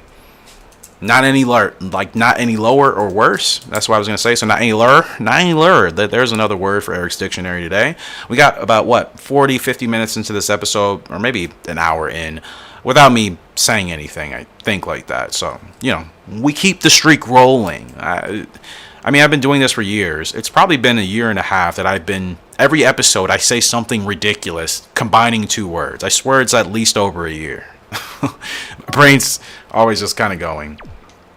Yeah, Happy Liquor destroyed us, but 6 lanes, like, we had no chance, but I'll take that result. You know, it could still be better. It could still be better. I'm still trying to get right in the sweet spot with Dear Vivid Dream. But, yeah. And like I said, he's still growing. I'm putting him in extremely tough races against some of the best horses in the game. You know, he's not doing bad, really. I don't think... Are any of them going to be up here for classifications? Dear Vivid Dream, he's 124. I mean, that's okay. 4-year-olds... Perfection. I'd be surprised if Perfection was up here, but he is. Okay, and Be a Legend. So 121, no, 124 per Perfection on the mile. So he's the same as Dear Vivid Dream is right now. Okay, Be a Legend's only 121, just because, like, obviously, we've only raced him twice this year. We've only raced him twice, and he only won the Royal Cup. That wasn't going to be a big boost. So he drops to C rank right now. I'm going to keep running him until I feel like it's just not worth it. Like, I really am. I still feel like if I can put him in normal 6 furlong G1s, like the domestic ones, not the special races, he can win those easily. He proved that. But anyways, Dear Vivid Dream, you're still growing. Absolutely love to see it. Yeah, just a strong guy you're looking at right now. Very, very, very strong 3-year-old colt. And I'm going to keep him on the path I'm keeping him on, which is just big races. Continue. You know, to be in flow. Diamond Cup, I mean, perfect. Let's go. I know it's going to be an extremely tough race to win, but anything's possible. And I think this is all still very, very good experience and very, you know, just good morale boosting here for Dear Vivid Dream as we get closer to finally breaking through that ceiling. That's the thing with horses with later growth types. You have to be patient and wait till they break through that ceiling, but it's so worth it. Sometimes it's good to have a horse that's really good just, you know, at the start of their career, obviously. But sometimes the patience and waiting for these type of horses, well, not perfection, or Be a Legend, excuse me. Well, yeah, Be a Legend. Yeah, I mean, it's from Vivid Legend, later growth type. So, yeah, I was thinking Dear Vivid Dream was going to be up, but no, this guy's up. And, yeah, sometimes the patience with these horses, it's so worth it, especially once they just break through that ceiling and then they're just... like that switch turns on and it's like, okay, now this horse is really ready to start dominating. Like, that's very rewarding to me as a gamer in this game. So I like playing games with grind and patience. I've always been like that. Any game where like you can be instantly good from the beginning, it's a turn off to me as a video gamer. It really is. I like games that take a while to acquire a lot of the really big and good things, you know, regardless of skill level. Like, that's not the point to me. I like a game that does reward players that stick to it and continue to get better, you know. That is like enjoyable for me as a gamer. That's why sometimes I think people need to understand when I'm playing this game, like, I'm patient. You know, some people I know just want to win ASAP. I'm not that person. Like, I can be patient. If I know I'm going to win later, I can crawl through the mud for a little bit. You know what I mean? I think some people would just kind of rather get to the finish line as soon as the race starts. I'm willing to go through the grind because it feels more rewarding at that point. So anyways, Be a Legend, he is up here in this summer sprint. It's a tough field, and we're expected to finish outside the money. Let me see, yeah. Outside the money. I'm pretty sure this is going to be, this track is a straight, but it's probably another right-handed track, I think. So this still would not suit him, technically, for that southpaw ability, but it doesn't matter. After this race, if we don't win it, I'm going to have to start running him in the normal, sprints. These are available right now, which is why he's running in them, but honestly, after this, I'll wait. Like, he's already dropped from B to C. He's clearly on the decline, but it is what it is. He's got 3 titles, 10 G1 wins. I mean, he'll be fine. But like I said, I still would like to get him that Sprint Champ title. So if we don't win this, we'll drop him to the easier grade ones to win. Because we have nothing else to prove. Like, I don't need to run him in these races, realistically. Like, winning the GWS, I think, is still going to be tough. I still think he's a good horse, but trying to win it for the sprint, if he can't win these races, he's not going to win the GWS, you know what I mean? So if we can't win these races, going for the GWS would be a waste of time. So we'll be done racing him on, you know, on the special circuit, basically. That's what I'm going to call it. We'll be done with that. Let's go, my guy. Let's go. Oh, Revolution. Let's go, baby. Revolution. Come on, B. Well, I mean, if we win this race, we're right in the hunt. If we can win this race with Be a Legend, we're in the hunt for the GWS. I don't think we're going to get there. But my goodness, this is what I mean. He can still roll, guys. He can still roll at 5 years old. And we're going to finish in the money. We're going to finish 4th, I think. You see, I wonder on a left-handed track, would that be a win? This game is weird sometimes. Like, that minor difference could actually end up being a winning. You know what I mean? But he finishes 3rd. He was supposed to finish 10th. Come on, man. Be a Legend. He can still roll. I don't care what the game is telling me. Oh, he's dropped down the C. Oh, his stats are dropping. I don't care. I've been dialed in with this horse for a long time. We can still have good results like that. That was almost a perfect race. Like, yeah. As long as B can still run, I'm going to run him, man. I'm going to run this guy. I mean, he doesn't look like his mother, like, obviously aesthetically or anything like that, but his running style, his speed, that feels exactly like Honeybee, man. And like I said, you guys know I talk about it on this channel. I love one of the biggest things for me in Gallop Racer is breeding good horses together, and then when you're riding on that newer horse, you can still feel some of the parents in them. You know, you can still feel some of that same riding style, some of that same explosiveness, some of that same domination, that patience, whatever it is. You can still feel that in the parents or even the grandparents sometimes. That's an awesome experience. How many video games can you play where you can have that type of connection? You know what I mean? Not many. So, I mean, that puts us in third for the GWS. But like I said, we're going to have to run in those races all the time. And I still feel like Stately Show is still, like, those horses are still going to be just too good for us. I had a Revolution there, and we still couldn't catch the horse in time. That was almost literally a perfect race. So, I still think just because his stats are dropping, that is going to affect him. I think those races are still going to be difficult to actually win. Even on the perfect circuit, you know what I mean? So the only problem is, like I said, the international G1s are so sparse and in between, especially with sprints. The Sprinters Cup in September, we could do that. That'll be his, I don't know how many more he needs. He needs either 3 or 4 more sprint races to get the sprint champ. So I think I'm just going to give him a layoff till that, to be honest, because, like, what else am I going to do? I could run him in these international races, but like there's nothing else for the GWS sprint currently. You know what I mean? He could run in the super sprint. Okay. Normandy, what track? Straight. It's going to be the same thing, but you know what? Maybe we'll have easier horses in this race, like compared to like the GWS races. Maybe we'll have an easier field. Okay, that's fine. Yeah, I mean, I know I said I didn't want to run him in those races anymore, but we just ran in a GWS race. I think that field was always going to be tough. So maybe running him in an international race or a special race without a GWS field, hopefully. There's no guarantee, but hopefully that most of those horses won't be there. Maybe Be a Legend will have a chance. Maybe. No guarantees. But then after that, after that race with him, I obviously looked at, the other races on the calendar. There's some 8 furlongs in there that are GWS worthy. I mean, is it worth putting Be a Legend in those races? Like, am I trying to go for a GWS title with him this year? Do I think we can realistically do well enough to actually win?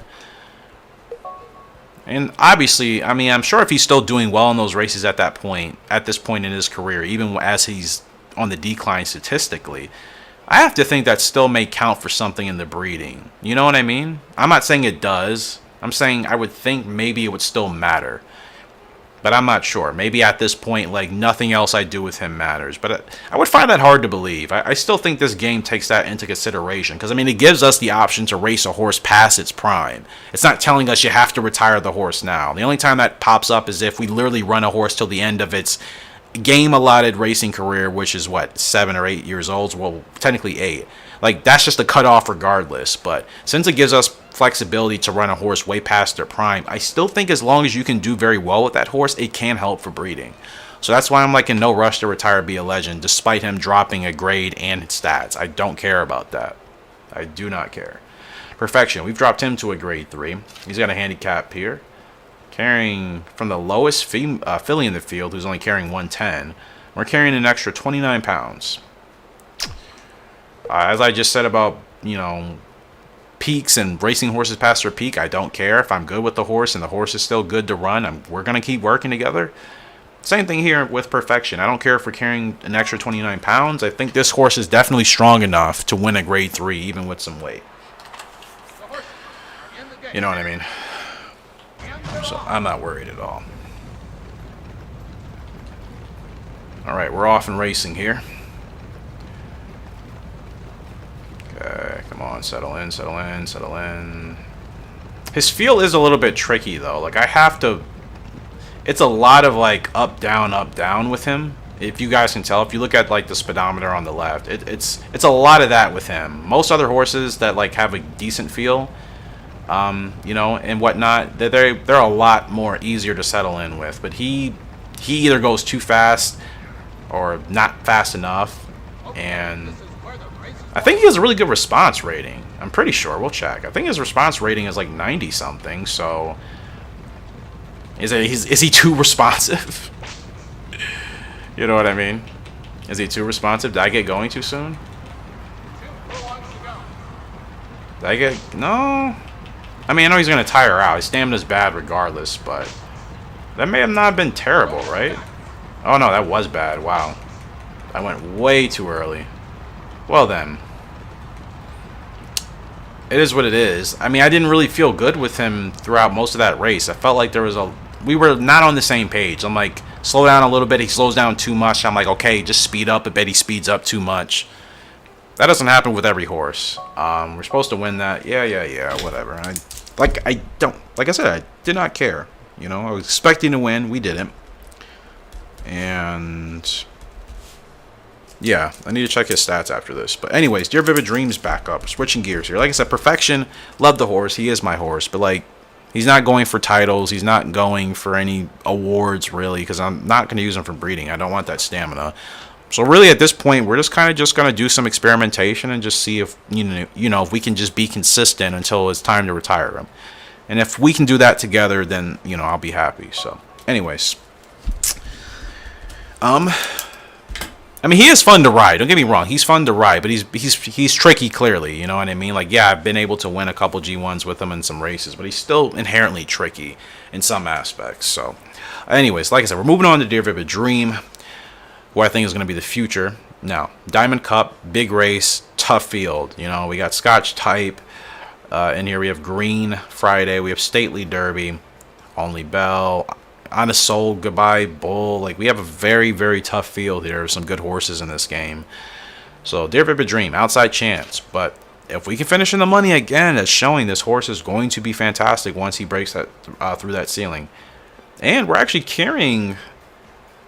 It's unusual to see a horse carrying less weight than the rest of the field, right? Usually it's the opposite way around. Like, you'll have one horse carrying more weight, obviously the handicap, and then the other horses are all the same. But to me, it's unusual to have a horse that's technically underweight, which is us. And I'm not saying he actually is, but by comparison of the other horses in the field who are all coming in with 133 pounds, we come into this race with 121. And, yeah, that doesn't happen to me a lot in Gallop Racer. That's why I'm kind of like, whoa, that's all. That does not happen that often.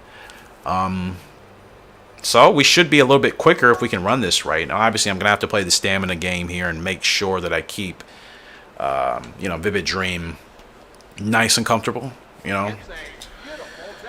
I really, really like this guy a lot, man. Like, I'm really excited, you know, for his breakthrough.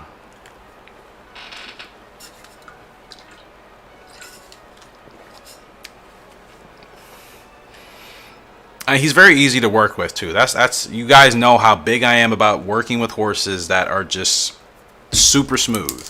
Dear Vivid Dream is literally one of those horses. Like, he's super easy to work with, you know.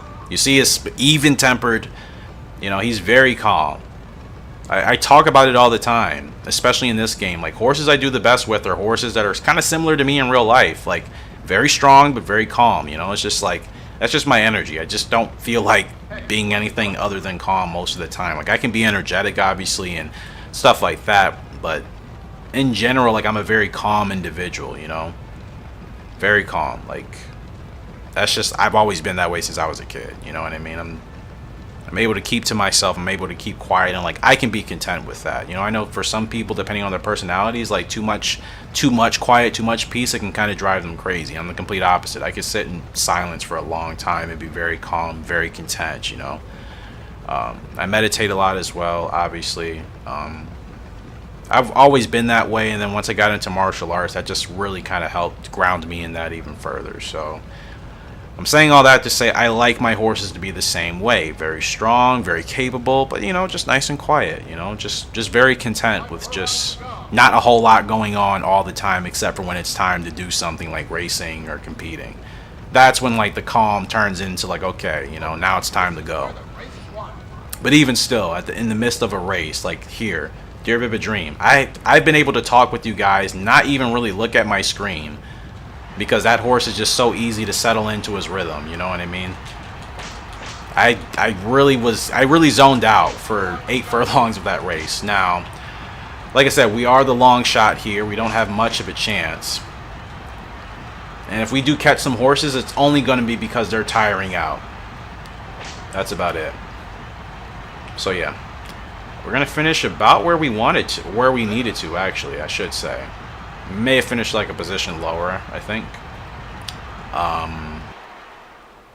But yeah, that was... I mean, this is like one of the biggest... This is the second or third biggest race in this game, I think. Obviously behind the Universal Cup. It's definitely a top 5 race. So like he's not at that point yet as a horse in this game. Not even close. We were supposed to beat 2 other horses, whatever. Like yeah, Stretch wasn't the best, but that was a very tough race. I mean, he was up against some of the best horses in this game. He's not a top 5 horse in this game yet, at least. I'm not saying he will be, but he's not at that point yet. Despite him being, I think, very strong early on, he's still not at the level yet to beat those horses. I knew that. We all knew that going into it, so that's not a big deal. It's not a big deal to me at all. We'll get there. We're going to get there. I'm confident. I haven't really been wrong. The only horse I've been wrong about in this game and its potential was Art of Crimson. And, you know, we won 6 G1s with him. I think we still even got a title or something. Whatever. Like, I thought he was going to be better than what he was, and he didn't. He underachieved. But outside of him, every other horse I felt like was going to be a really good horse for us, it's turned out that way in this game. Art of Crimson is my only L. It's my only L, my only miss. So, yeah. Super Mile Cup. Now, this guy doesn't have South. Now, who has Southpaw? No, it's Be a Legend, right? What are your abilities? Why do I keep forgetting? Gosh, Eric, go to file. My goodness. Stretch Burst and Dominator. Okay, that's it. So,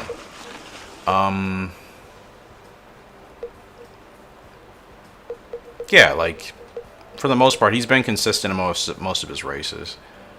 Need some more wins, but in 12 starts, 3 wins. I mean, that's a 25% winning chance, and a G1 already as a 3-year-old. That's fine.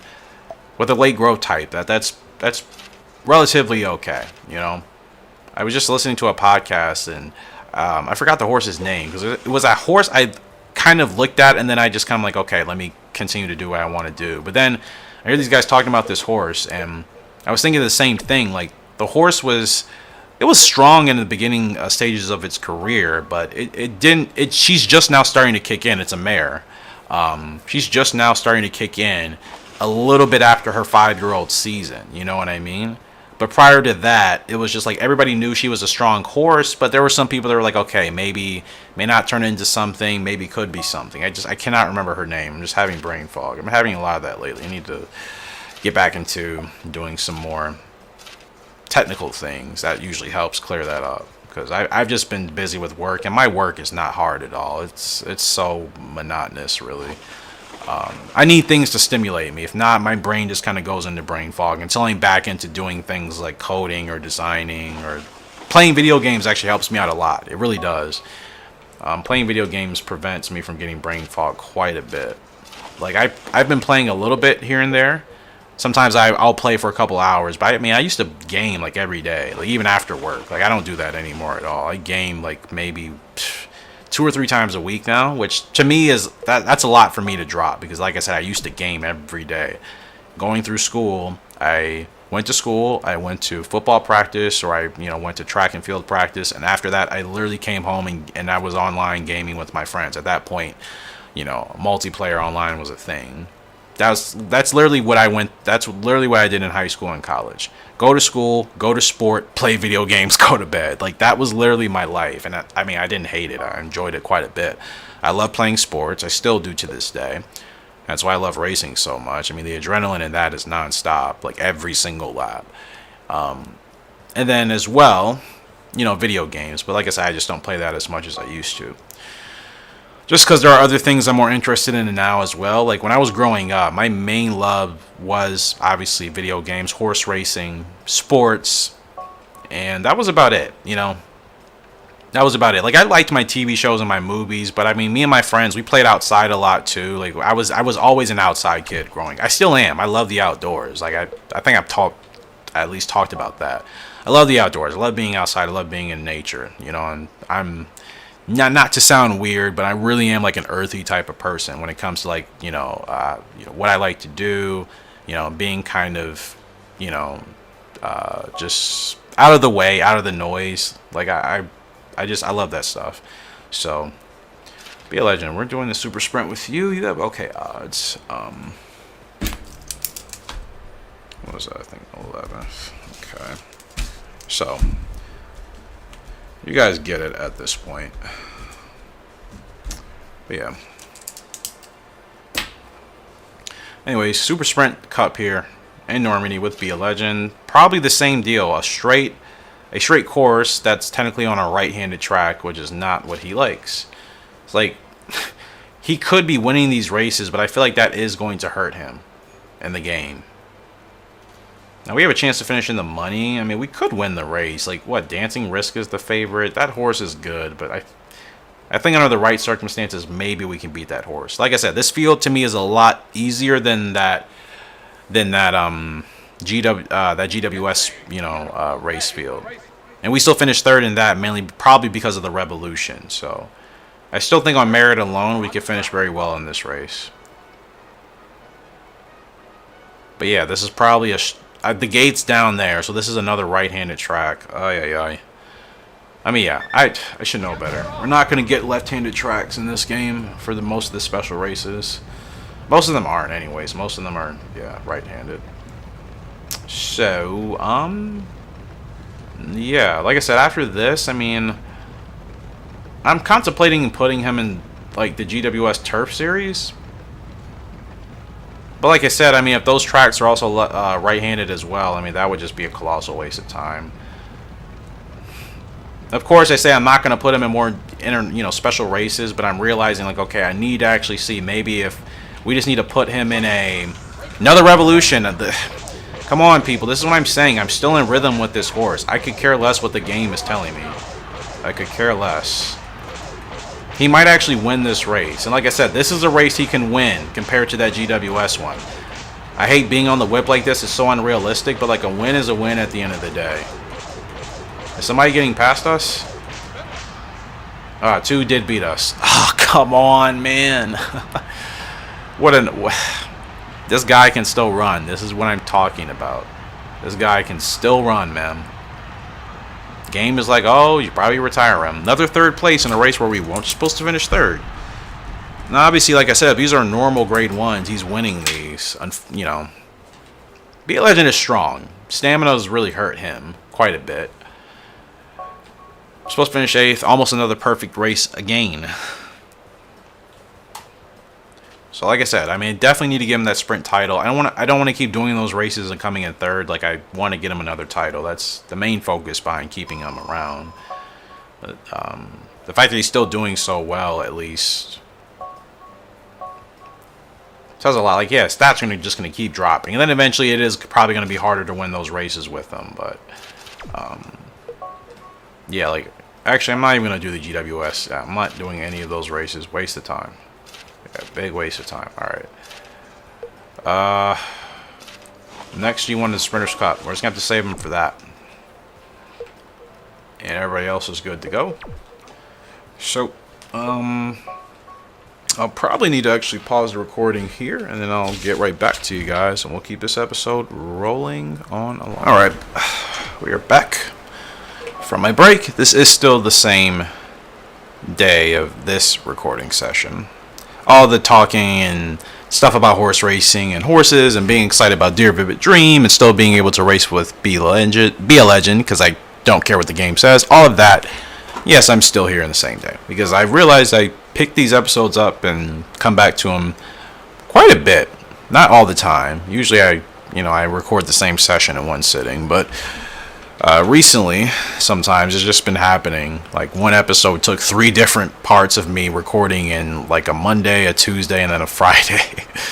Anyways, Dear Vivid Dream's up. Super Mile Cup. Better odds. Still on the outside. Just on the outside looking in. It's another GWS race. Same horses he's already run against. So, I mean, if I can get a Revolution with him, I mean, a win is definitely possible.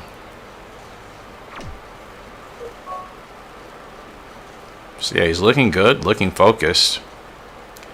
And let's rock and roll here. DVD. When I'm recording the stats of this in my notes, I just have them as DVD, not Dear Vivid Dream. I started all writing it, then I'm like, that's so long. I know who the horse is once I look back at my sheet to put in my spreadsheets on my computer. Pen and paper is still just easier for me for certain things, like than typing. And my keyboard's super loud. Nobody wants to hear that. But yeah, his name is really just DVD. I mean, technically speaking, if I used him, when I use him for a sire, we could name one of the foals DVD. I don't know if that would be catchy or if that would be stupid, so I guess you guys will let me know. DVD something, maybe not just DVD by itself. Like DVD something would be nice. You know what I mean? But yeah.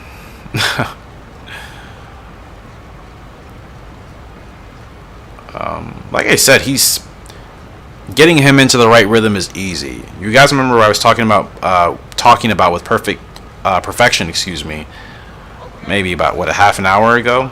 This horse, I don't have to struggle with him at all. When I get him into the right field of where I want him to race, he gets there. You know, there's no fighting, there's no disagreements. You know, perfection, he likes to disagree with me a lot on where we should be, and that's what creates tougher race for us. Now, I don't know if I got the spurt started right. I think I actually should have started a lot sooner. I mean, we're still staying strong here. There's stretch burst finally. It's been a while. We're not going to get the win, but this is definitely going to be third place. Maybe second at the line? No, third. Okay. Yeah. I mean, he had a lot of stamina still, I think, left at the end. Definitely probably could have punched that a little bit further, but we weren't supposed to finish third. Finished sixth in the money. It is a trophy here. Third place trophy at least in a grade 1. Like I said, as he's still growing, that is not bad. The wins will start coming, I think, next year for sure.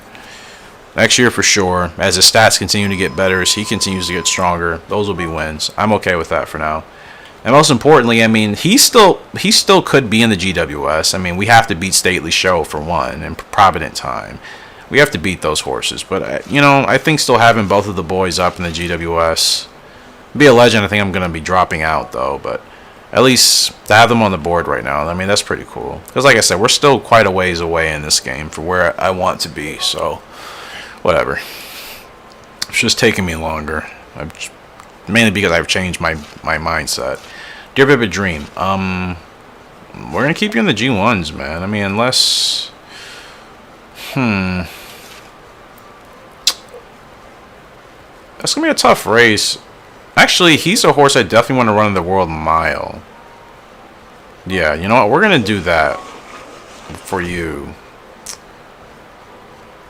Yeah, I'll give him a little bit of time off, but that's something I want to try to win, because that could get him an award, actually.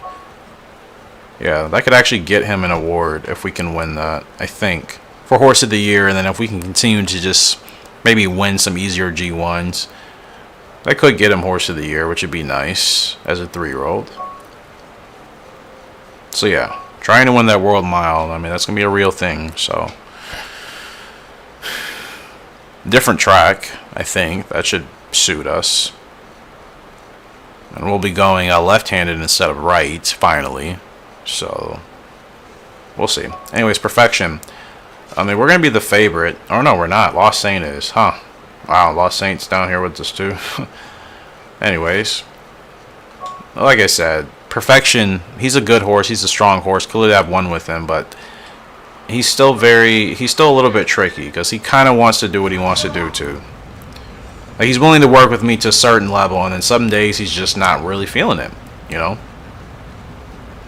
And it also depends on the other horses around us, but it's a multitude of layers with this guy. It's not super simple. Like, I don't think his mother was very difficult to work with, so I'm kind of curious where he got his from. Maybe somebody else in the bloodline? Because Perfect Art, I mean, for the most part, especially because she wanted to run near the leaders, which he does as well. I mean, maybe I need to be running him closer to the leaders, like right behind the leader, actually. But I worry about that because of the pace, and then his stamina, remember, is only 58. So it's definitely something. Like, I really have to mess with him quite a bit to get him in the right group. I didn't bump anybody. Okay, closer. Keep forgetting, I mean, doing that a lot easier. Well, this is just a grade 3. I mean, he technically is still supposed to be running in like grade 1s, but like I said, I'm not going to use him for breeding. I just don't feel like doing that. No, see, that's a race where, like, okay, he was still fighting me a little bit, but we eventually got dialed in, and then, you know, we walk away and win that, which we really should have anyways, by a couple lengths. So, like I said, he's not bad. He's really not, but every race isn't super easy to run with him. Like, sometimes it's a little bit tricky to work with him, especially depending on the pace and just how we got out of the gates. Like, with Dear Vivid Dream, we always get out the gates well, and we know he likes to run towards the back. There's not a whole lot that I need to do, you know what I mean? I just drop him back a little bit. As long as he's not in last place, like, he's fine. So it's a lot easier to get him settled in. I probably should try taking Perfection closer to the front, but again, I'm worried if that's going to hurt the stamina. Maybe not. Since he has closer, it probably actually makes more sense for me to keep him right behind the leaders. Then I get going just before the leaders do. We get that closer ability, and that can help him finish strong. I mean, obviously, it's what I was supposed to be doing, but it doesn't always go according to plan. I don't really feel like running in that race, but I mean, why not? It's whatever. I could have just waited, but, you know, he hasn't had a chance at the GWS. I've put the other two in there kind of unintentionally, really. So, whatever. I mean, I wasn't going to run him in an open. I'm not going to drop him that low. Alright, Be a Legend. Sprinters Cup. I mean, we're not the favorite. Lost Saint is, but I think we can beat Lost Saint. I think B is still pretty fast. His stats don't say it, but if I get a Revolution, we can definitely win this race. So, okay. Global Resort, blah, blah, blah, blah, blah. Yeah, alright. Well, like I said, I'm trying to get him Sprinters Champ. I mean, I don't want to struggle trying to get that too much. You know what I mean? Like, if his stats start to have major drop-offs and then it really starts affecting my performance, then like I said, obviously I'll retire him. But I still feel like he can go for this title, so why not? Just trying to win on the dirt with him, I mean, I don't want to grind for that. Like, I'd rather just try to win 6 G1s, which I think, like I said, he should be able to do against easier competition. Like, those GWS fields are still going to be very hard to beat with him now dropping, but a race like this, as long as I run him right, I mean, we certainly have a chance. So, I mean, these are my type of horses. Like, I can just drop them back. I don't have to worry about trying to hustle them to the front. Like, I'm not always in the mood for that.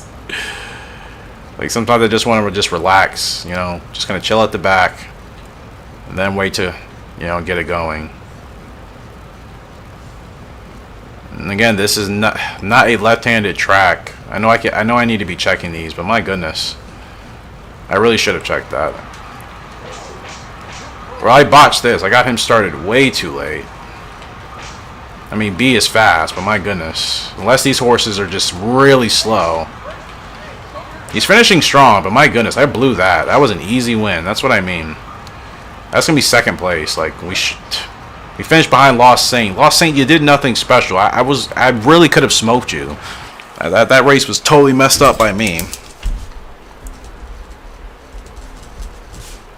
Dude is celebrating. You would have gotten smoked if I actually would have, like, paid attention. I don't know why I got going that late. We were only supposed to finish 4th. Like, what? Like, I think Be a Legend proved he was stronger than Lost Saint at some point. So, like... Oh, he just uploaded this? Oh, 4 years ago. What game is this? Oh. Looking at something a YouTuber posted. Anyways, Perfection's up in the London Mile. 10, yeah, not good odds, but whatever. Diamond Plans here, don't care. Let's just do our best, right? Oh my goodness. I think like Lost Saint did something. I mean, yeah, you did, but we saw the speed. He looked a lot faster in that field than I thought. I didn't think he was going to look that fast. We definitely would have smoked Lost Saint if I would have gotten him going at 2.6. I got him going at 2.2. He can't start at 2.2. As a closer, he cannot. So I botched that 100%. 100%. That's on me. So that's a bummer, but we'll get it back. Anyways, Perfection, let's see what you can do. But yeah, like he's also still not getting luck. All of our races we've had to run him on, they have all been right-handed tracks, and he's a southpaw. Like, I haven't been able to really run him in any important races on the left-handed tracks yet, so that's also affecting our ability to win. Like, he hasn't won these races, but if these were left-handed races, I think he would definitely still be winning. I do think the track preference makes a difference for him. Some people may be like, oh, that doesn't make a difference. I think it does. For me at least, if a horse has that as an ability or a preference in a game, it's always made a difference if I've put them on those tracks or not. I mean, I think it's in the game for a reason. Like, why would they put that in there and then not have it be effective? You know what I mean? Okay, not running bad here, Perfection. I think we're going to tire out, though, for sure. Definitely going to tire out. You see, if his stamina is plus 10, and he's still finishing strong. Okay, there's Bears. I mean, he finishes second. Pfft, that's not terrible, man. It's not terrible. Like, he's not a bad horse. Like I said, I don't want to... His stamina, man. That's a win if he has better stamina. Like, we're catching Diamond Plan. You know what I mean? We're supposed to finish 7th, actually. We finished 2nd.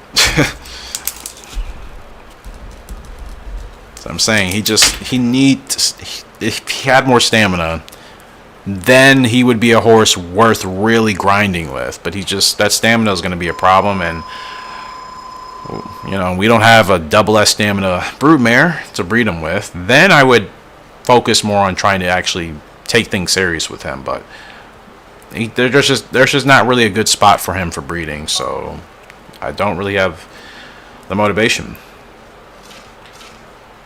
Everybody's up there for the sprint, yeah. Oh, that's funny. Yeah, that's funny. Okay, whatever. I'm not trying to win the GWS this year. That's not the focus.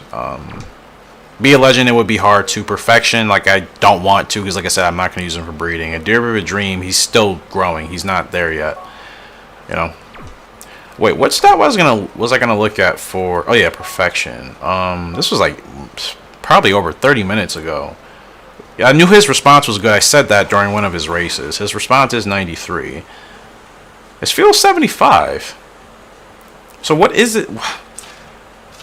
His stat. Okay, so both of those stats are good. So when I'm in a race with him, and sometimes like he's too, like he'll respond too quickly or he'll respond too slowly as far as like the speed. Why is that? Is it his braking? Is that why we struggle in the beginning of the race? You know what I mean? Maybe it's his braking. I mean, 42 is bad. It's not the worst. Like, he could have, like, 20 braking or something, but... Has to be that, right? Yeah, it has to be that. His feel and response are both good. So, it has to be maybe the braking. Because Dear Vivid Dream, his braking is 66, so it's much better. His response is not good, 63, but I feel like he always responds to me. And he has a good temper rating as well. I'm sure that helps out a lot, right? 91 temper, so he's not going to fight with you hardly at all. Compared to Perfection. Temper's at 61, so yeah, like I said, he's not always willing to work with me. I always kind of noticed that about horses with really good temper. I mean, that's what it's supposed to do, but I don't really look at that rating as much, and I don't know why. I know it's very good. Obviously, dealing with horses that don't have good temper ratings, like your freaking Aunt Bees and your King Bee's brother in 2004, Thunder, whatever that knucklehead's name is. Like, dealing with horses with bad tempers and stuff like that, it's not fun. You know what I mean? It's not fun at all. So obviously I do pay attention to it. Like I try not to get horses like that. Aunt B is an exception because like I feel like I can do well enough with her where her temper doesn't become too much of a problem. She's like one of the only horses in this game I think I can race well and win a lot of grade 1s with despite her bad temper rating. The others, like, I just can't deal with it. They're just knuckleheads, all of them. The girls and the boys both. They're all just knuckleheads, and I can't work with them. Aunt B is like literally the exception. So yeah, really good temper rating. Like I said, man, that's gonna be awesome. That foals, that I'm not gonna have to worry about fighting with me, you know? Like, that's gonna be great. So I think everybody's ready to go, right? No, perfection.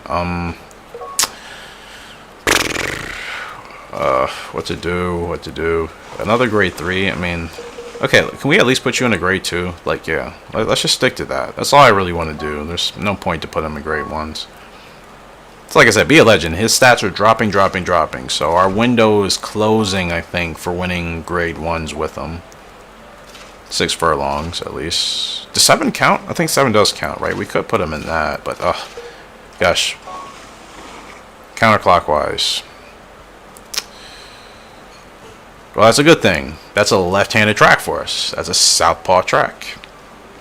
So, this counts for sprinter's title. This is an ideal race. I think B can still possibly win. Let's see. Now, if I don't win this race, then the operation might actually be screwed.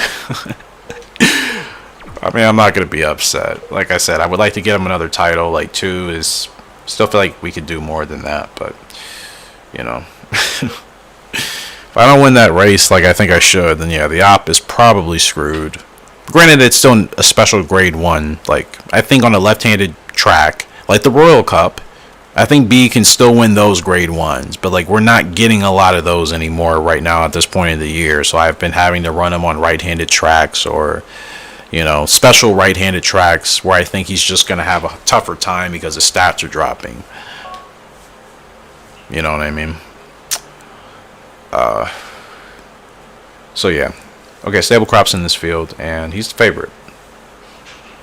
Lovely report is here. I don't really, that horse is just kind of like an afterthought. Like, I'll see the name, and then, like, I swear I don't see that horse ever finishing well in my races. So despite the fact the game treats that horse like Major River, like where they think she's like an amazing horse, and like she's so under a amazing horse. Like, she's just a horse with like good stats, but like she doesn't race like it. Not really. Not to me, at least. Maybe some people have had success with her, but I'm saying like the AI, when they're racing her, they always do badly. She'll be the favorite and she'll finish 5th. Like, and I call it every time. I'm like, the game says Major River is a favorite, but we all know she's going to finish 6th. Like, I'm calling it now. She won't even finish in the money. What happens? She doesn't finish in the money. I feel like Lovely Report may be a horse like that. Always good odds, but like for me in my game, that horse doesn't beat me a lot for whatever reason. But B has a chance. B is sitting 4th outside the money, so or not 4th outside the money, he's sitting 4th in the money. We can win this race. If I get a revolution, I think the win is ours. You know what I mean? So we're just gonna put the hammer down, man. He's still ready to run, as always. B is still a stud, man. I mean, pun intended. He's still a stud. Despite his stats dropping significantly, really. His stats have dropped over 10 points in most of his top categories. And what do you know? His father has the record here. I don't think B is going to beat it, but winning here would be special. But who knows? I mean, B is fast. He's very fast. I mean, I think he was faster than Vivid at his peak. Vivid's super strong and is fast, but I think B a legend at his peak. He's I mean, he was like Honeybee. She was so fast, man. I mean, you guys remember how many times I said that racing with her. I'm like, she's so fast. You know what I mean? Like, I miss Honeybee a lot. Once we got in rhythm with her, she was so fast as a closer, man. So freaking quick. B, you're fine, brother. Relax. Okay, no Rebo. It's a long way to go. Come on, B. Looked like he was really running them down. I mean, he still is a little bit, but there's Bears. I think I needed to start him that soon. You know what I mean? That's a bummer. Oh no, it's still a right-handed track. Why did I think it was left-handed? I mean, we were supposed to finish higher, but still, like, I know we need to race him on a left-handed track. Why did I think that track was right-handed? Yeah.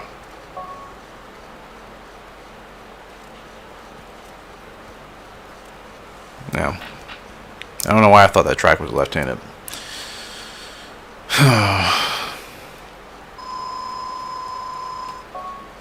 Yeah, I have no idea what I was thinking, to be honest.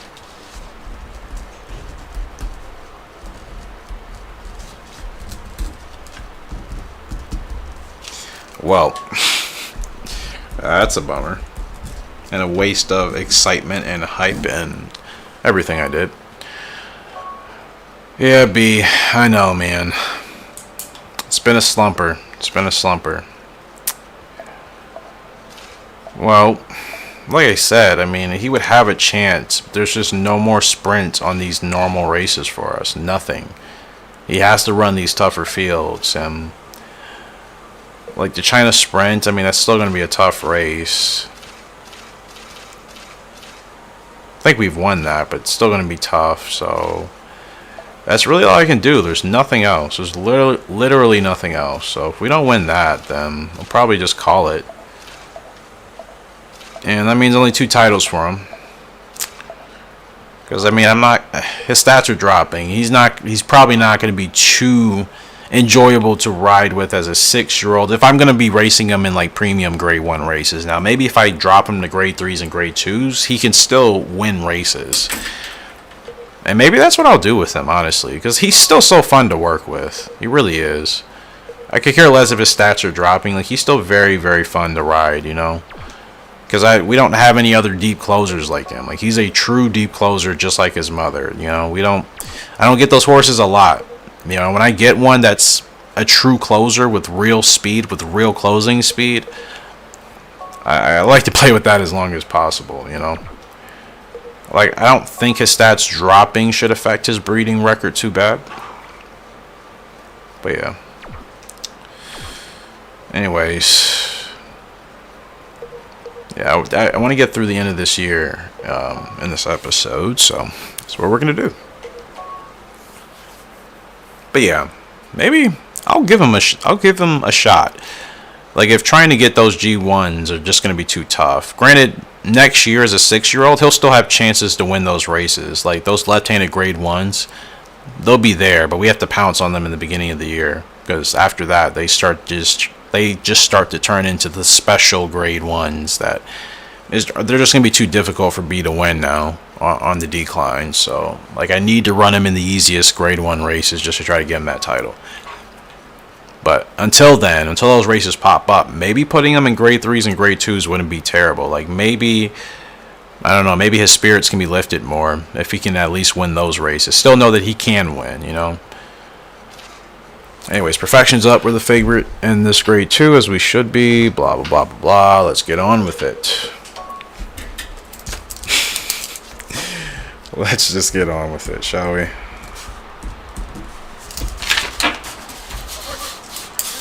All right.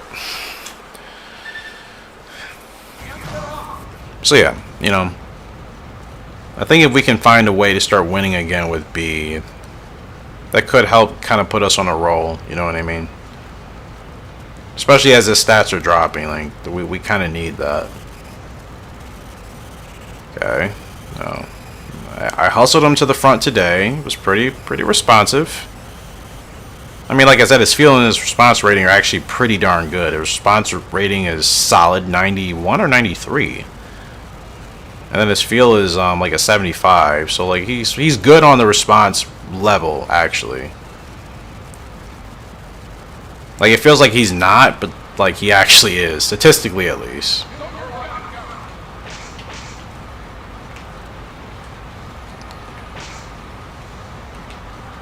Like I said, man, if he had better stamina, he would be a horse worth chasing big goals with. But not having good stamina, it does hurt him a lot, unfortunately. I mean, he's a sprinter at his core, but like I said, no stamina, just like his mom, you know. But they're very tough horses, so they've been able to make up for that lack of stamina and their power, and then just kind of their speed as well. They are fast horses. Perfection was fast, not as fast as Honeybee or half sister, obviously, but she was very fast. You know, in her own right. So yeah, horse has the speed, but like I said, the stamina does hurt a lot once it kicks in. And then he has Bears, the ability from Vivid, that doesn't help too. So, you know, just kind of got a little bit of a short straw with the stamina. This horse with like B-level stamina, I mean, I'm still taking racing with him seriously, and like we're chasing titles and we're trying to do good things to make him a good sire. Because a horse, at least with B-level stamina, you can breed that up, you know, a lot quicker than having to go several generations with a horse with like D stamina. That, you know, that takes a couple of years, especially in this game, since there's only one breeding a year. That takes some time. So yeah, if he had better stamina, he would totally be a horse that I would be very, you know, very committed to. Like Dear Vivid Dream here. Like the Vivid Dream is the future right now. So, you know, this is my #1 horse going forward. Just knowing what he'll be able to do once he breaks through the ceiling. That's the theme. And his odds are getting better too in these races. So World Mile Cup, we're not the favorite, but I mean, we're sitting third actually in this race. I'm not surprised, I guess. Diamond Plan is still the favorite. Gonna be a tough horse to beat, but I mean, this is a race we can actually win. Provident Time is here. I mean, this is a big field, really big field. Rural Turkey, big field here. Rough World still here. Cosmic Ruin, I forgot. I didn't see that horse at the top. We're sitting like third still. Stately Show, yeah, very, very tough World Mile Cup field. My gosh. So, Vivid Dream, man. Let's just see how well he fights here today. And keep in mind, these are still his stats. Like, if these stats were all, like, finally, like, in the high 70s and 80s, like, across the board, this is a race we could actually win. I would say with more ease. You know, he's still growing. He's still only 3 years old, but he's now at a point where he's ready to run and get some of the best horses. You know what I mean? But Diamond Planet as well is 3 years old, so that means we're going to be, and Stately Show, actually, wow. He came into a really strong crop of field, did he not? You know, as far as horses running with us. We're all 3 years old, so he's going to be running against these guys for another couple of years. Stately Show and Diamond Planet at the same time. Yeah, okay. And Provident Time, is he 3 right now too? No, he's 4, okay. So yeah, like I said, I mean, he came into a very strong crop of other horses to run with, so we have to, you know, we have to rise up to the occasion for sure. Because we're going to have to beat those horses to make sure we can dominate with him. Alright, Vivid, let's go, brother.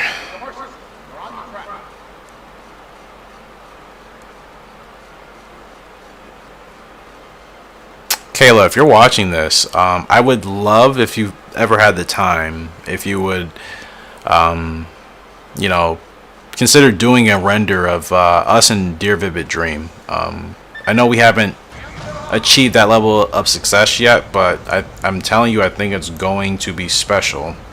Not like an Art of Crimson situation again, excuse me. Clearly, it's not that. Like, I still struggle to win quite a bit on Art of Crimson, you know what I mean? Like, there was some struggle involved with that horse. There's been no struggle with this guy at all, you know? At all. So, that to me is already a good sign. That's how it was with, like, Honeybee. Perfect Art, I struggled with a little bit. But Honeybee, we didn't really struggle with at all. Like, we were already in gear with her as soon as she you know, got to the track for her first time, pretty much.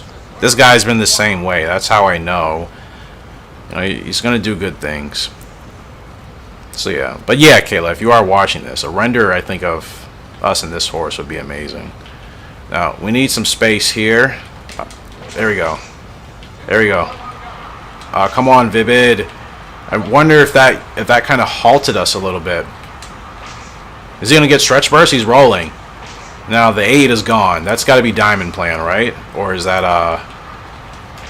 Yep, that's diamond plan. Wow. We get third or second? Third. Wow. Well, we finished where we were really supposed to. Gosh. That felt closer, I should say. That was close. That felt closer, though. Provident Time. It's going to be a tough horse to beat, but... I mean, he was up there, man. Dear Vivid Dream was still up there. Like I said, he's not even close to his peak.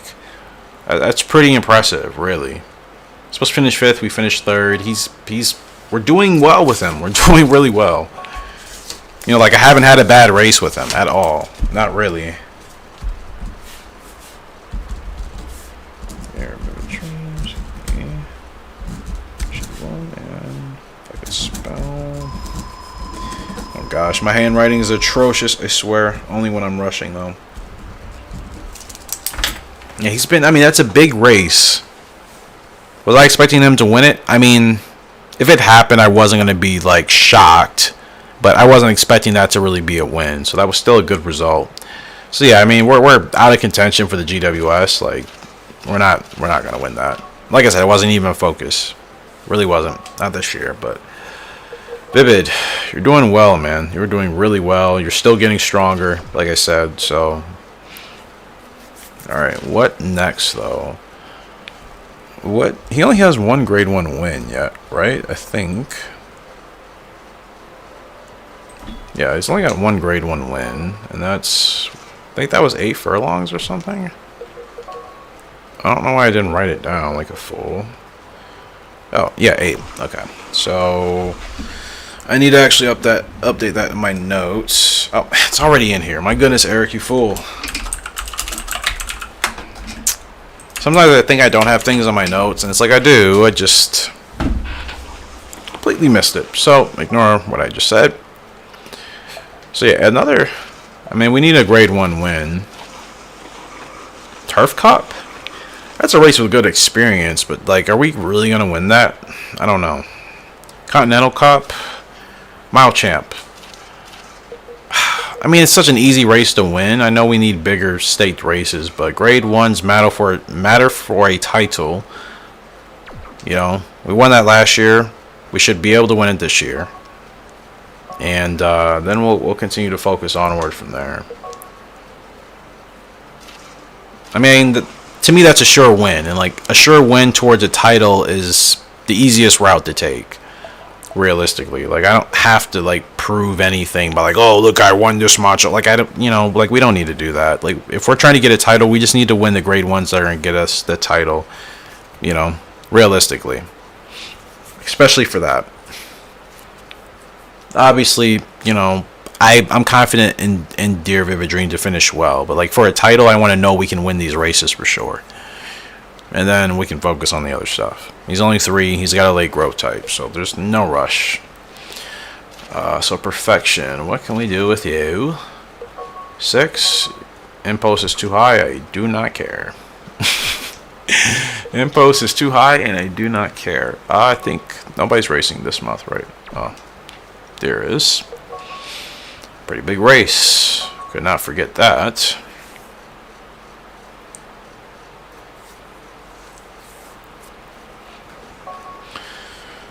Alright, so, not the favorite. Far Fog is, which is kind of annoying, but I think we're better than that horse. Horse is going to be coming from very far back.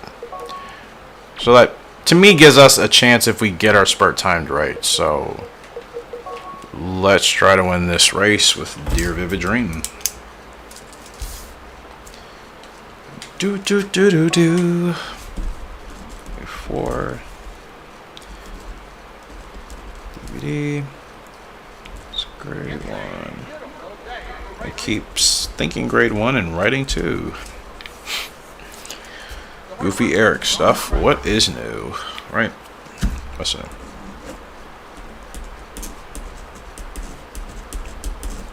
Alright. Well.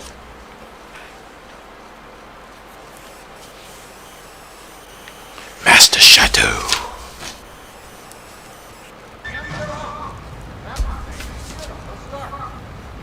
Good start. Settle towards the back. Find your rhythm. and coast along. This is what I mean. He settles so easily, man. Like, once he's here, he's here. I really don't have to do much with him.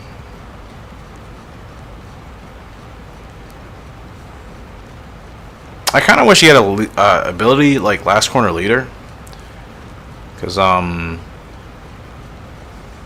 then getting him to the front and overtaking properly, that would be worthwhile. This is where the racing wants.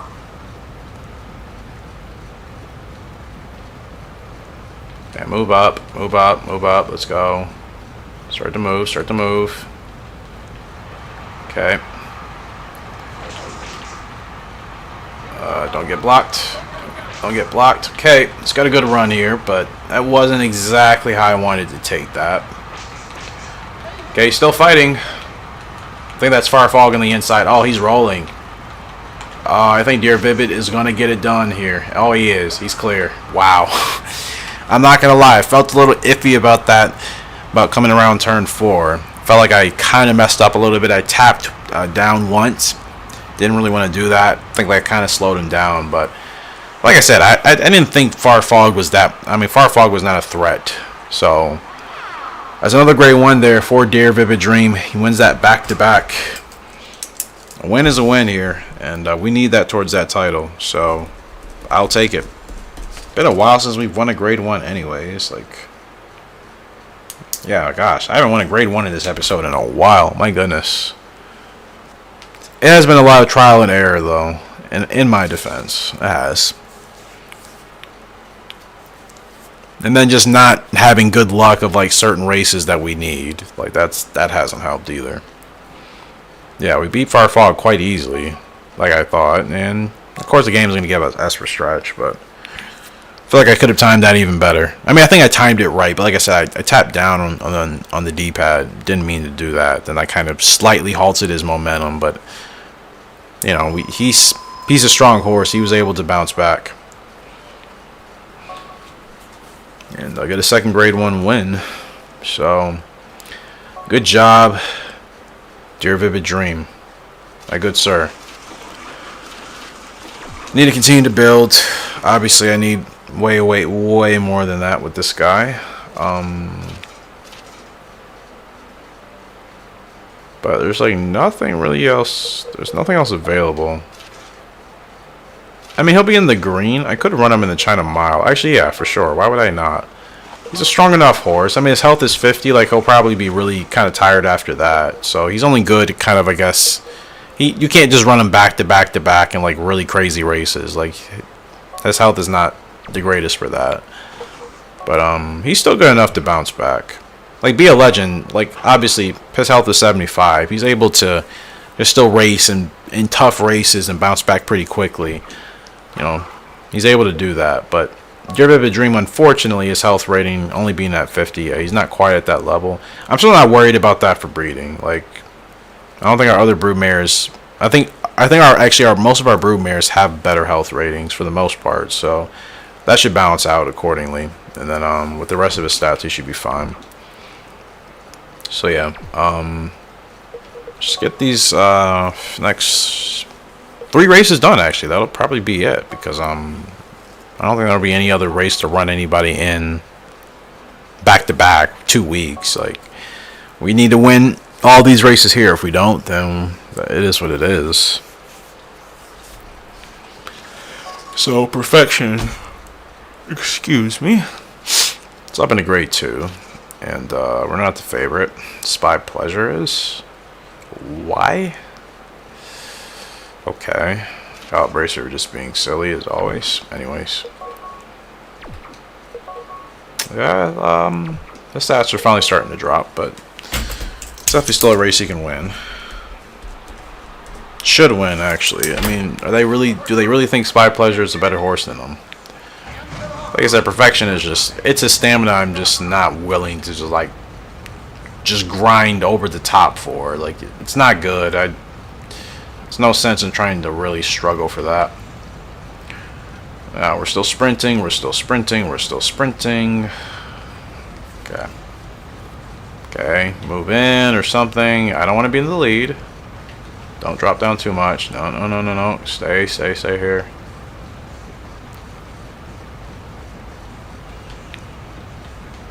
Okay, well, I don't know how this is going to go, people. Let's see what you got, Perfection. Roll in. Ah, overwhipped. Come on. He had enough of the bar in there to keep that afloat. That's annoying. I'm going to give us third on that. Whatever, man. Whatever. Felt like there was a little bit more in the bar there, but the game disagrees, and it's a third place. It is what it is. Obviously, that would be a botch on my behalf, so not too much to the horse. Trying to sprint here with Be a Legend. Like I said, not going to have... This is right-handed, man on a straight, but, you know, whatever. So, tough field. Very tough field as it should be. Big race for all the people involved. But, yeah. Let's do our best here with B.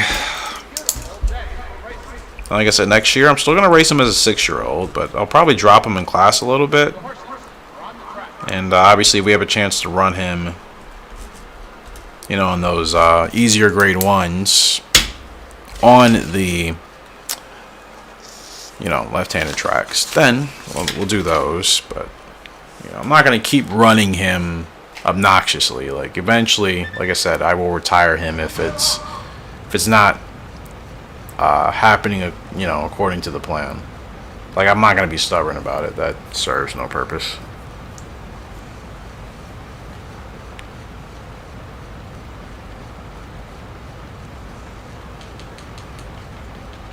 Okay, we gotta punch it, B.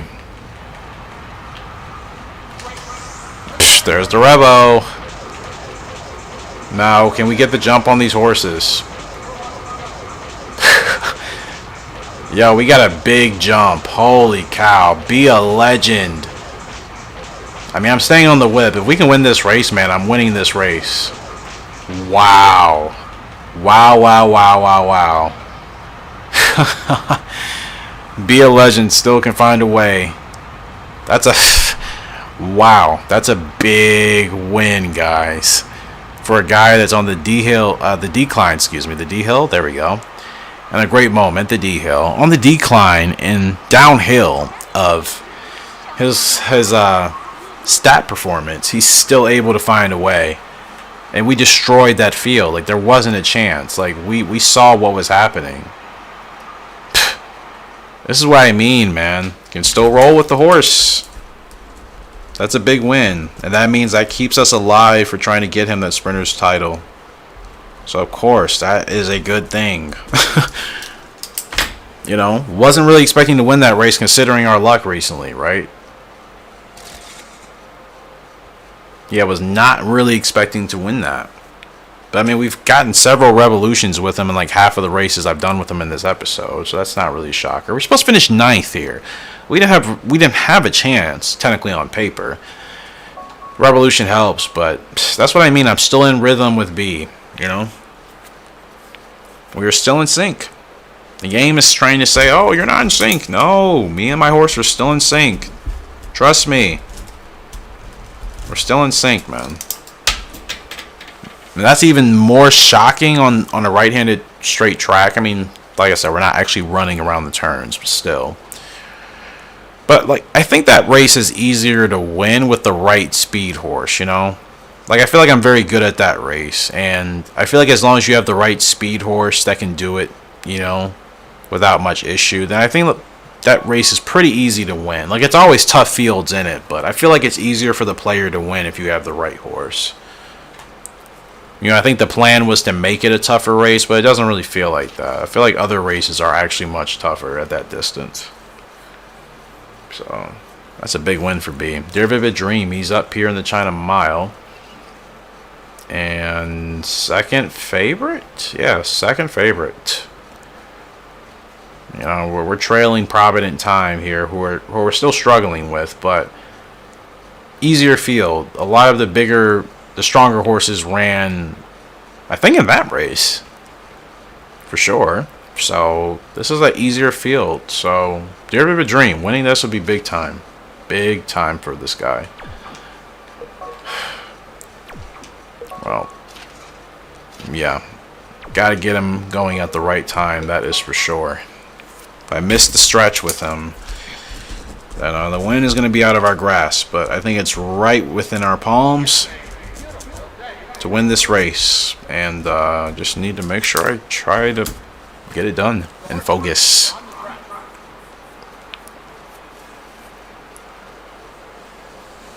So you see, winning that easier grade 1, that could have been a good morale booster, and now, you know, we have a better chance maybe to win this race, riding off that good momentum. Stat has the record here. Vivid, let's see what you got, brother. And we're rolling. So yeah, just kind of settle in right here. Don't run too fast. You got it.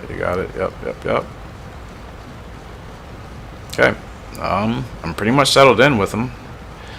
I'm not messing with the inside at all. I'm not taking a chance, so I'm gonna keep him to the outside.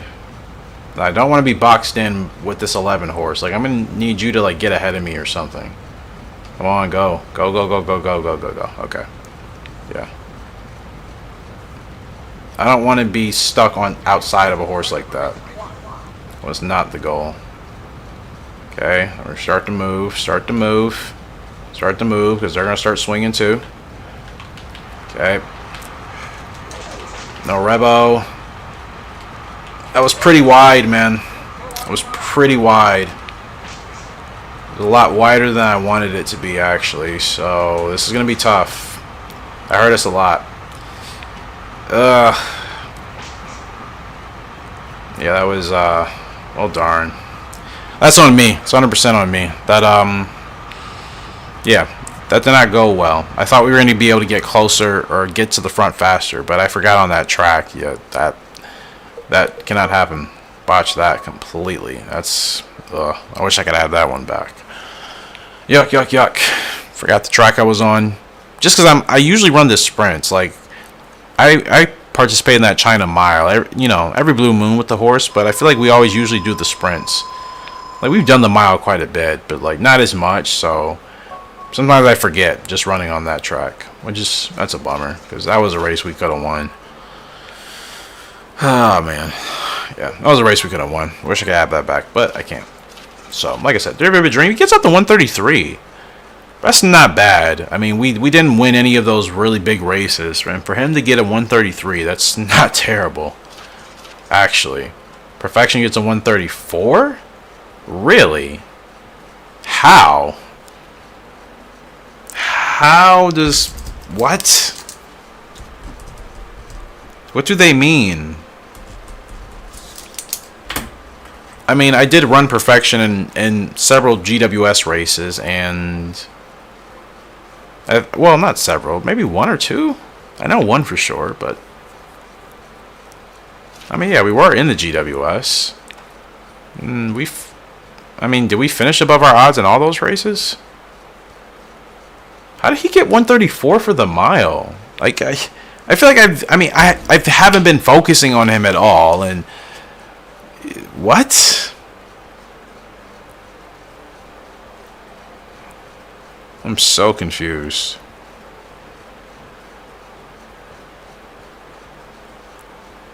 I mean, second, fourth, second, like what? Third?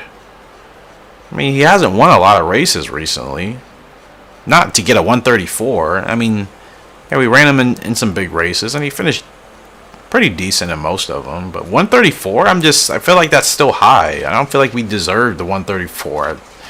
I think Dear Vivid Dream deserved 134, maybe, but apparently not. The game says Perfection for the mile. We didn't get any titles, of course. We weren't going to. Clearbay gets Horse of the Year. Ooh la la. Whatever. How did he get 134? Like, I feel like performance-wise he didn't get there, and I don't think I ran him in too many crazy, like, big-time races. Like, I felt like we only did a couple. How did we get 134? Explain that one to me. That genuinely confuses me. Like, that doesn't really make sense, but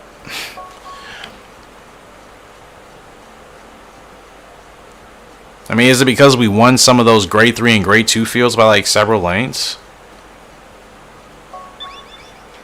Monsters Legend. Well, this is Vivid Legend and Big Monsters first foal, 2-year-old colt. 5-star toughness, 5-star discipline, 4-star potential and fitness. We're keeping the name, of course. Neither of them had hoods. I think I'm going to do the same for you. Shadow roll?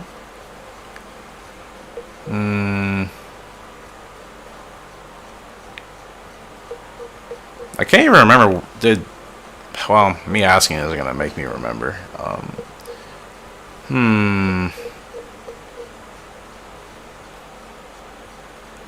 Monsters Legend. What do I want to do with you as far as your attack? Like I said, I usually like giving my horses a shadow roll if I'm not going to give them blinkers, but I may not do that with this guy, actually, which is unusual for me to say. I might just give him bandages. I feel like we've done the purple and white before. Purple and black? Done that before, too. Yellow and purple, yellow and black. Might just do yellow and black with him, honestly. Yeah, I mean, we'll see how he looks on track. We're gonna do guts training. This will be the last thing of this episode, but yeah. I'll keep him with that. I mean, that's... yeah. I'll keep him relatively basic. As good as I think he'll be. I think the yellow and black on the bottom is nice.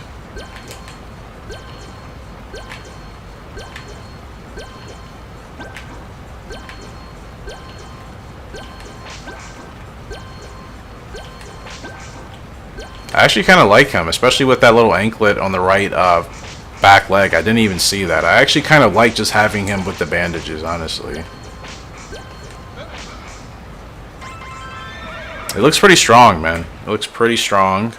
Well behaved, as I like. Like, I know it's not a race yet, but I think everything will go accordingly with him. Yeah. Oh wait, is his right back, or is it a full sock? How did I miss that? It's not a full sock, is it? It is.